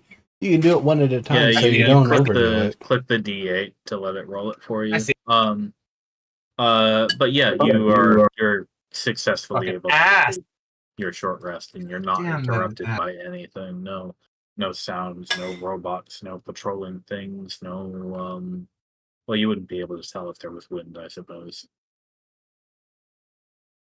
24 is We pretty got good for what your AC. current health is. Is that 24? I thought that's 7, 8, 9, 10, 11, 12. Is 20, Well, is it plus double? your bonuses, though, it ends up at Look at 24. the- You can see it in the chat. Yeah, you have the chat open, right? I do, and I'm looking. You Oh, rolled it a does say 24. It's plus your Constitution score to each Shit, dude, 24 is each exactly what I need. roll. Yeah, it is. Hold on. Nicely done. I'm close, so I'll take it. Yeah, and don't forget you can always roll one at a time if you're kind of close. But you guys are Well, I was Also- estimating, and then I saw the Going to ones use- and the twos and was like, God damn it. I'm also going to use this. yeah okay. So you said there's no debris left of those robots? They turned to dust? No, the robot. We were talking about the erupting. What Yeah, happened there to was the- robo parts there. The robots are sitting on the floor. I want, I want to get myself a shield. The shield is very big. It's like 7 feet tall. Could I use my adamantine dagger to perhaps cut a piece of it like a aluminum sheet? You've got an hour, and that's an adamantine dagger. I'd say that's pretty doable. Actually, Could if it's I- adamantine, you could probably have Keen chomp it into size. Well, that might work too, yeah. Or King could at least hold it because she has the adamantine claws, Yeah, she's and got so we could claws. get a better ripping process. I just want to Yeah. give myself a fucking buckler to get that +2 because armor class of 20 would be nice if we do face up against something gross. Also, Those- this is an interesting material too. Like, I don't know what kind of shit Pontus could do with this if we do get it back to them. Actually, I was so kind of thinking. you're thinking about grabbing the part of the shield that is like attached to the hand, basically. Yeah, you're absolutely right. And then because it looked beveled, I'd probably just find whichever part of the bevel looked like a better path, right? And then try to Sure, cut sure. it from there because that conventionally would be a weak point, but I don't know how this stuff is made. Okay, now are you gonna try to equip this as a buckler right now? Because you'll find that the robots don't have hands. That shield was just attached on a ball joint to the arm. Oh, yeah. Just like That's the, how he just like described the it glove. with the sword earlier. Yeah. Yeah, so I'm gonna puncture 2 holes at the very top and create something called a strapped buckler, which is a thing that Vikings used to use. They would have a strap for carrying purposes, but Yeah. also they could, sort of keep it up as well. Okay. I don't know if a simple string, you know what we'll do? If you take hits with that shield, we might make some checks to see if that string breaks. I like that. I mean, But for now, that'll hold it in place. I That- want that's to the name say of the- Strap bucklers were generally you could strap them against your forearm, or even in a really complicated way, you could strap them in the way that I held my heater. You could make that a strapped shield. But they're not active. Well, they're active if you strap them in a giant way, like my heater was. Because then you could use that actively. But otherwise, it's really difficult to make a small buckler into a strapped shield because the strap doesn't fix them firmly. while he's working on that, I would have asked him, or we would have potentially been able to have me just bring over one of those big long blades, because I would want to kind of break it down to like long carrying sizes so they could potentially be made into new swords or weapons of some other kind. Likewise, I would ask Alvis if he could either pop one of the heads off or turn it over and get the blue gem out. Oh shit! Good reminding me. There's no blue gem inside. Or That was whatever. merely a blue glow. I suppose whatever maybe can be salvaged from the heads then, or whatever made the blue glow. Yeah. Once I'm done with the shield, I'll definitely spend the remainder of my rest tinkering around the head. One of those blades are 10 feet long, 15 feet. It's a glaive. Yeah, they're about 10 feet long. So yes, you can take some glaive parts, and getting into the guts of these robots will be something that would probably take you longer than a short rest. Gotcha. You can do it if you want to spend longer here. But if you just want to get that hour done, then that'll just getting these weapons and shields will take most of that time.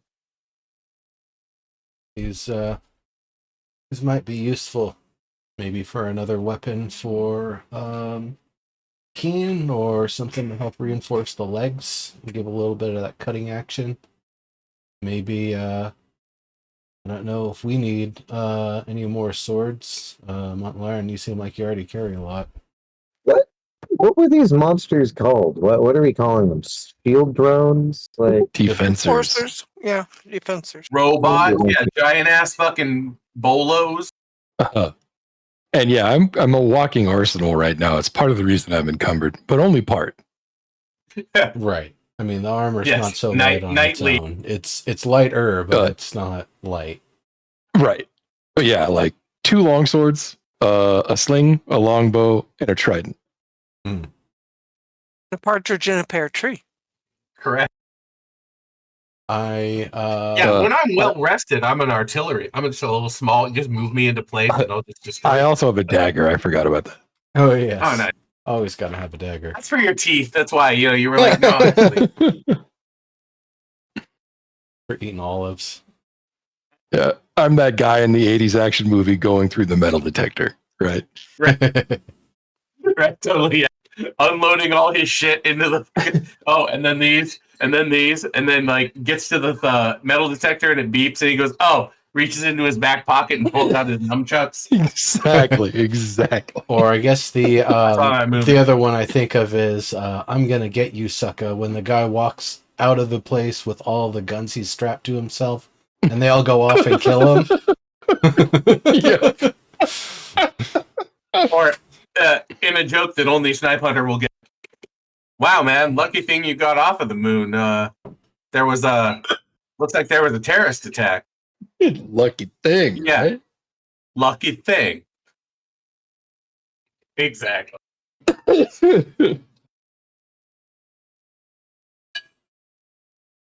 look at this priceless artifact I ruined to make a shield. Hold on. Yeah, okay, so you've got the makeshift shield, you've got a few spear parts, and you've got a short rest done. You're all pretty full on health. That's very nice. Are you still planning to go up the stairs? Down the stairs. These go up. Up the stairs. The elevator goes down. Oh yes, Where oh you yeah. came from. All right. Let's Okay. Amber Green, I was about to copy paste you, so if you could get back in line, that would be delightful.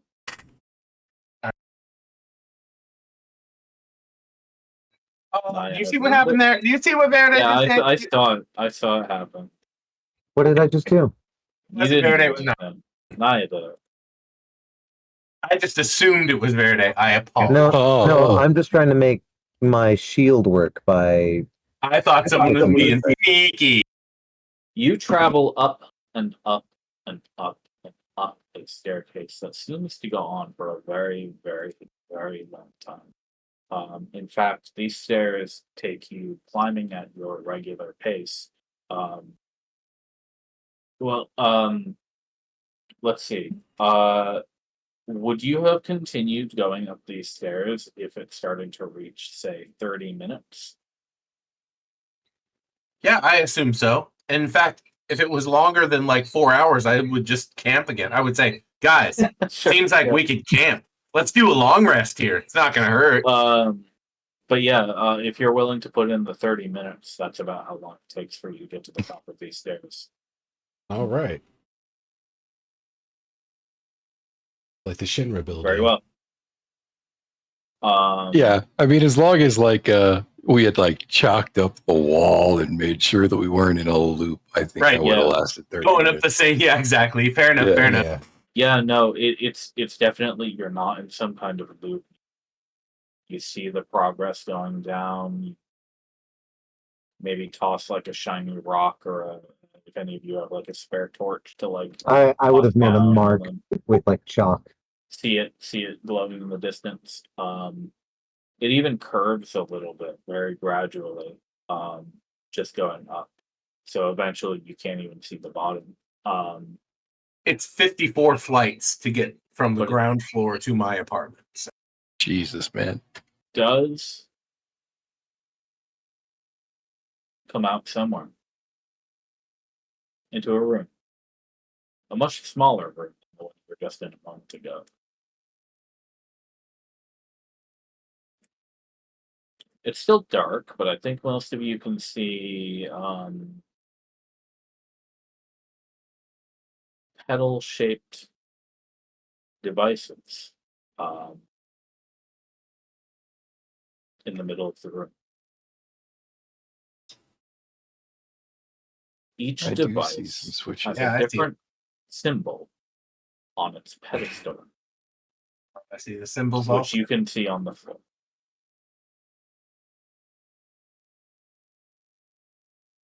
Feel free to move around as you wish. No, let's not spread out too much. Stay close, everybody. What's this made of? That is a metal pillar in the center of the room that reaches from the floor to the ceiling. It's angular and not made of the same material as the walls around you. More like the material of the walls that you saw in the lightning room or the back room conveyor lift on the on one of the earlier floors. Naya, your health is broken again. You need to retype it in.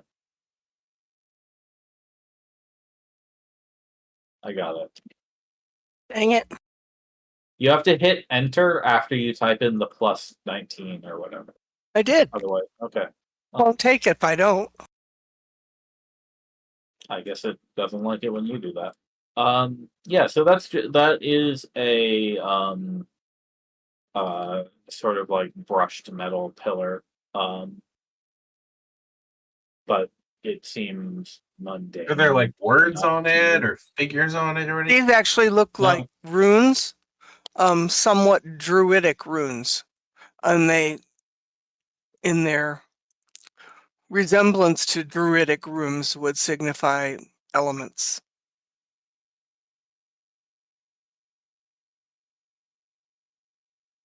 Not saying that they are, but they. Would you like to make a history check? Can we? Yeah, I kind of feel like my druidic isn't used very often, but I think I might try it here. I don't have any points in history, so Okay. That's a good roll.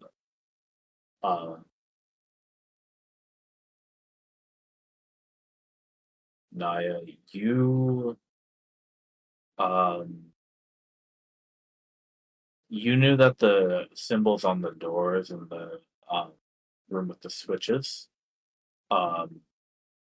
were runes that can be found among the algorithms of Arcana that wizards use. and some other classes, you said. These symbols are not runes that you recognize from any algorithm that you've ever seen. You've never seen these symbols before. So I was talking through my hat. I mean, it might perhaps Naya thought from a distance. Maybe she recognized something like that one looks similar to something I've seen before. But on closer inspection, you realize like, no, that's not the one I thought it was. That one over there doesn't look familiar at all either. None of these are actually anything. She's never seen them before. Okay. They're either esoteric or not at all what you thought they meant. Kind of looks like a fire, lightning. I don't Yep, know if water. that's a droplet of water. Maybe that's wind on the right side there. Maybe that's water or earth.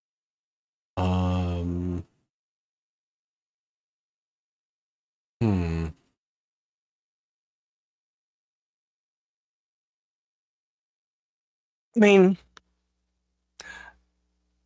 they kind of, I might ask Ambergreen, do these look like dwarven runes to you? A couple of them that look dwarven. Ish. Do you mean the markings on the floor or whatever? Yes. They're the same as they were upstairs in the other place. I don't think. No, Nope. they're not the dwarven. same. Completely they are not the different. same. No, I mean they're different pictures, but I mean I don't think they're particularly of my culture. They're in similar positions, yes, on the pedestals. But they below are them. totally different Uh, runes. Sure enough. Well, the only languages I know are Common and Dwarvish. So if these are not Dwarvish runes, Yeah. then they're just like all I'm going to be is like I think they're like the ones that we saw upstairs. The hieroglyphs are not part of any language that any of you know.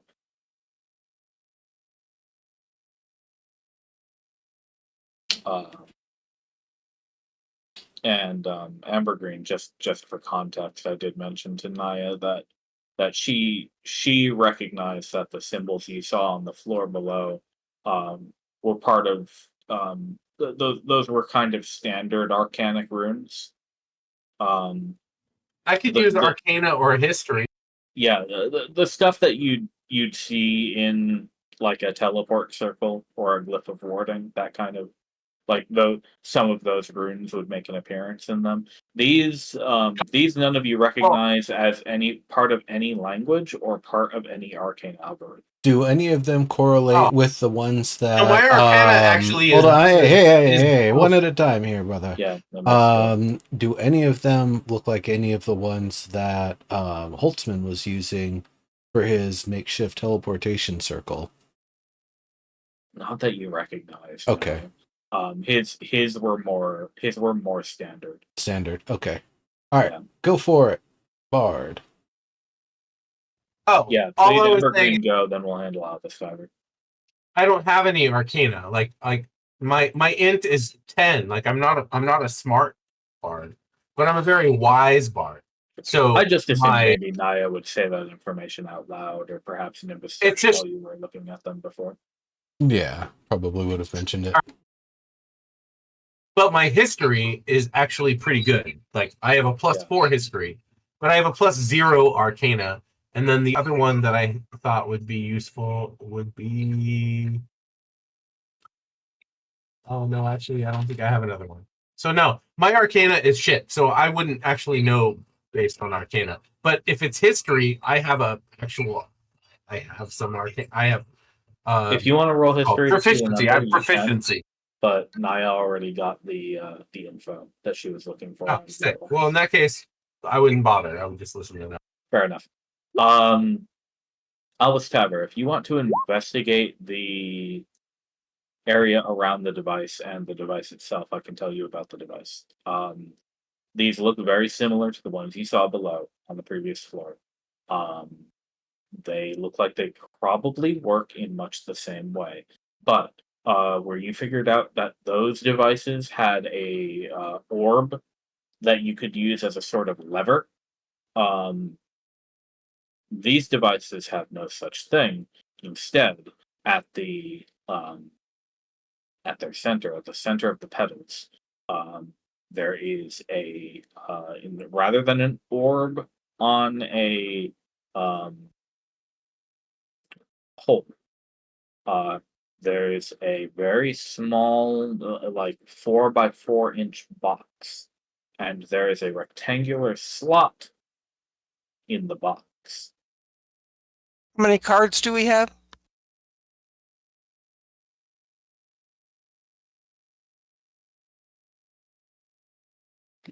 We've got 3.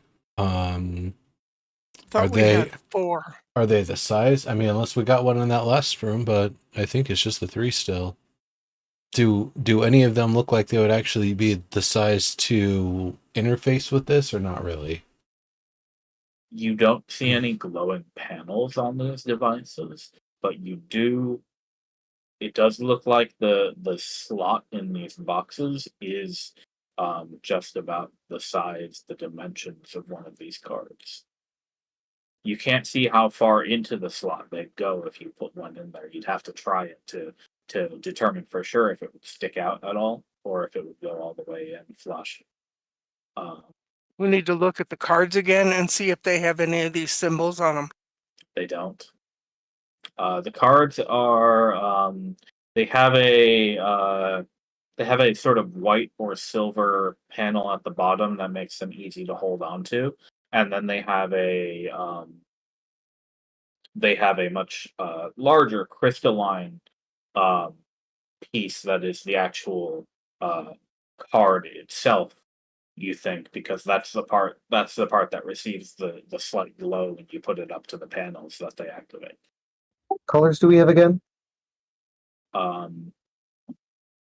Cyan, magenta, and orange. And then the symbols that we got here. The cyan is the one we called blue. That's why I thought we had 4 cards. Yeah, No, we had one that was Probably. blue. This guy right here looks like a flame, right? Yeah. Why don't you I drop the I would guess the orange. one here? Well, you've got the That was- orange you've one, so give it a try. Oh yeah. I will carefully try to see if it'll go flush. I'll try to keep a pinch on it so that I don't drop it if it were to go all the way in. I'm going to need you to make a DC 20 sleight of hand check to resist the DVD suction.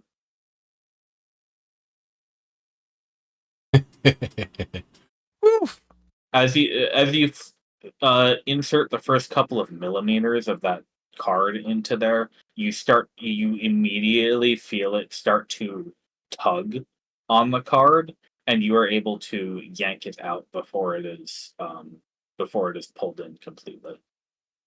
There is an Uh, optimization in this this- machine. Yeah, this device seems like it will automatically draw in whatever card you insert.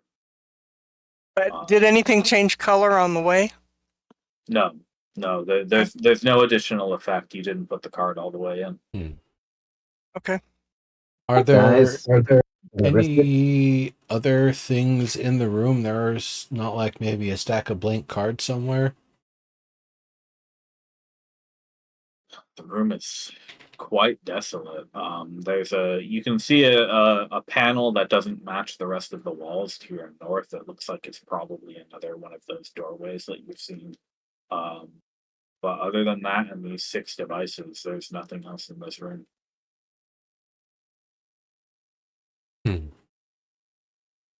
Okay, so that suggests we are missing 3 cards. Possibly. Or that maybe this is used to set up privileges on existing cards. I mean, it's something that if we test it and we get it wrong, we're going to lose a card and we might not be able to progress. Right. What's the door at the far end of the room look like? There's nothing remarkable about it. It's a flat panel that stretches floor to ceiling. It has no markings. Doesn't open when I try to interact with it. No, you can only really tell it's there because it's a slightly different color than the rest of the walls, and it has some the seams around the sides are pretty clear for you to see, but they're not big enough for you to effectively like get any tools inside or anything like that. Yeah. Have we determined that the pedal devices themselves are magical? I don't know if you checked them specifically, but if you wanted to spend a few minutes checking for magic, you would find that they are magical, and the aura would be, I think, probably evocation would be the correct answer to that. I think evocation is the correct school for what they do. Okay. Interesting. I didn't expect that. I guess I'm going to try Evocation to... is like the make things happen school. Right, but I expected it to be technological instead of magical. So let's kind of ritual cast identify here on this one, and what does, give it the 11 minutes or whatever, and what does it tell me?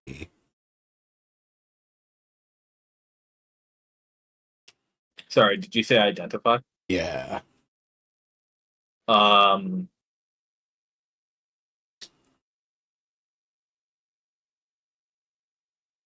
get one piece of information from identify. The way that these 6 devices are designed, 3 of them will open the door.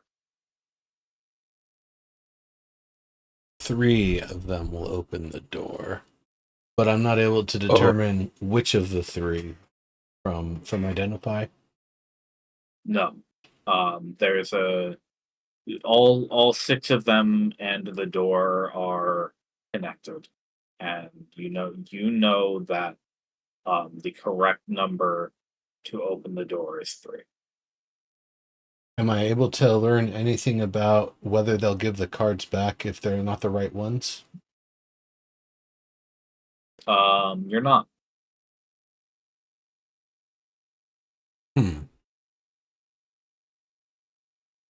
What color were the crystals upstairs again? Do you mean downstairs? Yeah, sure. You saw a purple crystal, a blue crystal, a red crystal, and Yellow was An the orange other one? an orange one. Orange. All right, great. No, we should be G to G then when it comes to the cards that we have. We just need to figure out which of these pedestals are the ones we need to activate. Yeah.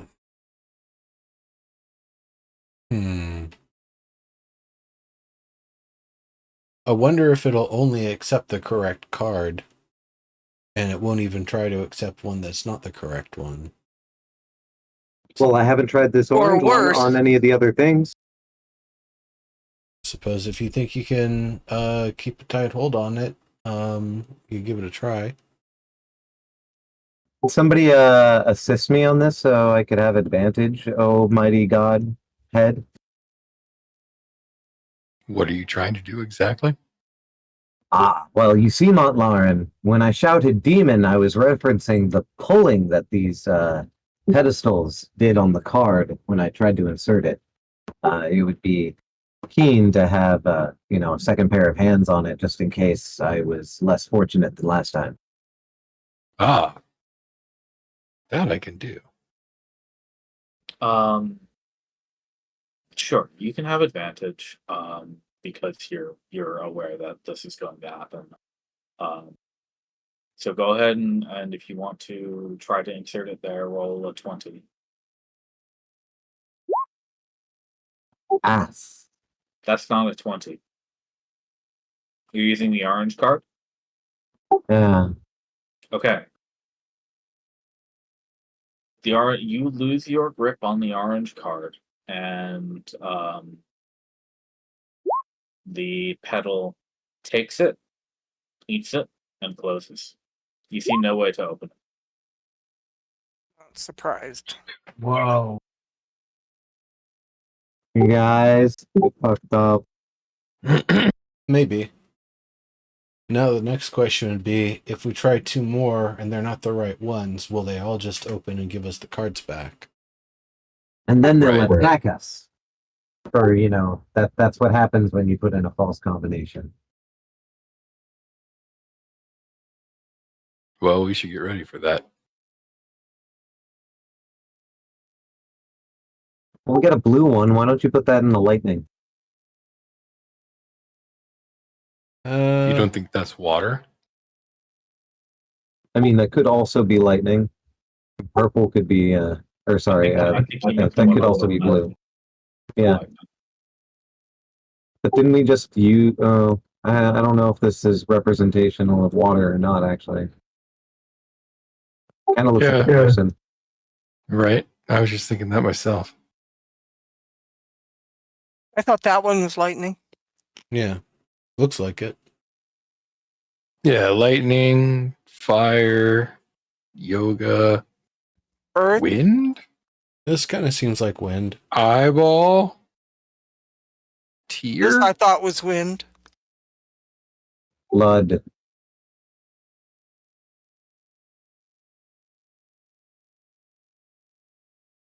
Well, I suppose let's try I don't know. Let's try the purple one over here. Purple lightning, yeah. That's badass. Okay, you insert the key and the pedal closes. And Just let's gotta sidle up to Ambergreen. yeah, All you let's do the all last one. gather over here, and I'm gonna try the blue one in here and just quickly run back after I put it in. Oh, you're trying. Okay, so sorry, you wanted to do it in this one? Yeah, I think the blue one in here. Okay. Ooh, Because it could be wind and the sky as a blue representation, where water might be a darker blue. very well. All right. You And hear the gentle whisk of the northern door open. Holy shit! Whips. What? well, Gentle and whiffy. it opened. Now it makes me Right, wonder now do hordes of robots pour out? what Right. No, to where it Did anything opened. change about the pedestal? no. The only thing that's changed in this room is that you no longer have any key cards, and 3 of the 6 pedals have closed. Has anybody tried touching this pedestal? Did the key cards just like vanish? Yeah, they went No, they're into the. stuck inside the flowers. Yeah.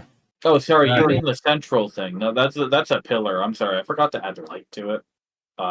So yeah, that's a solid object. Ah, it's not a plinth. Okay, cool. Well then, Has anybody tried touching this yet? I mean, No? sure. You want to give it a try? What, touching the pillar? Yeah. I don't know. Yeah, reach out and give it a pat. No, I have not. Seems like metal to you. Again, like I said, not the same material as the rest of the walls that you're usually seeing in this tower, but just regular steel, perhaps. Cool. Does it feel solid or hollow or anything like that?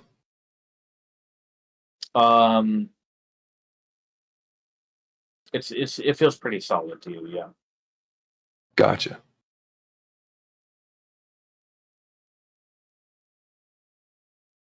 Well then. More stairs.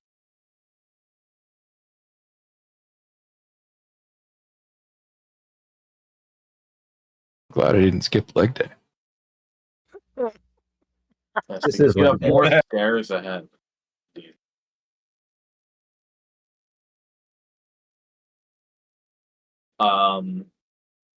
2 weeks from today, we will see the results of what's at the top of those stairs. That's Oh, good, man. All right. You guys Thanks for the did session, a man. Good job Cheers. today. Thanks, Good Serb. stuff. Fun You're stuff. welcome. Thank you, sir. But you. Thank you. Over here for now. And yeah, 2 weeks. See you then. See you Okie then. dokie. Oh, man. Love you, mean it. Thanks very much, man. That's good. Thanks, Later, everybody. Bye. everybody.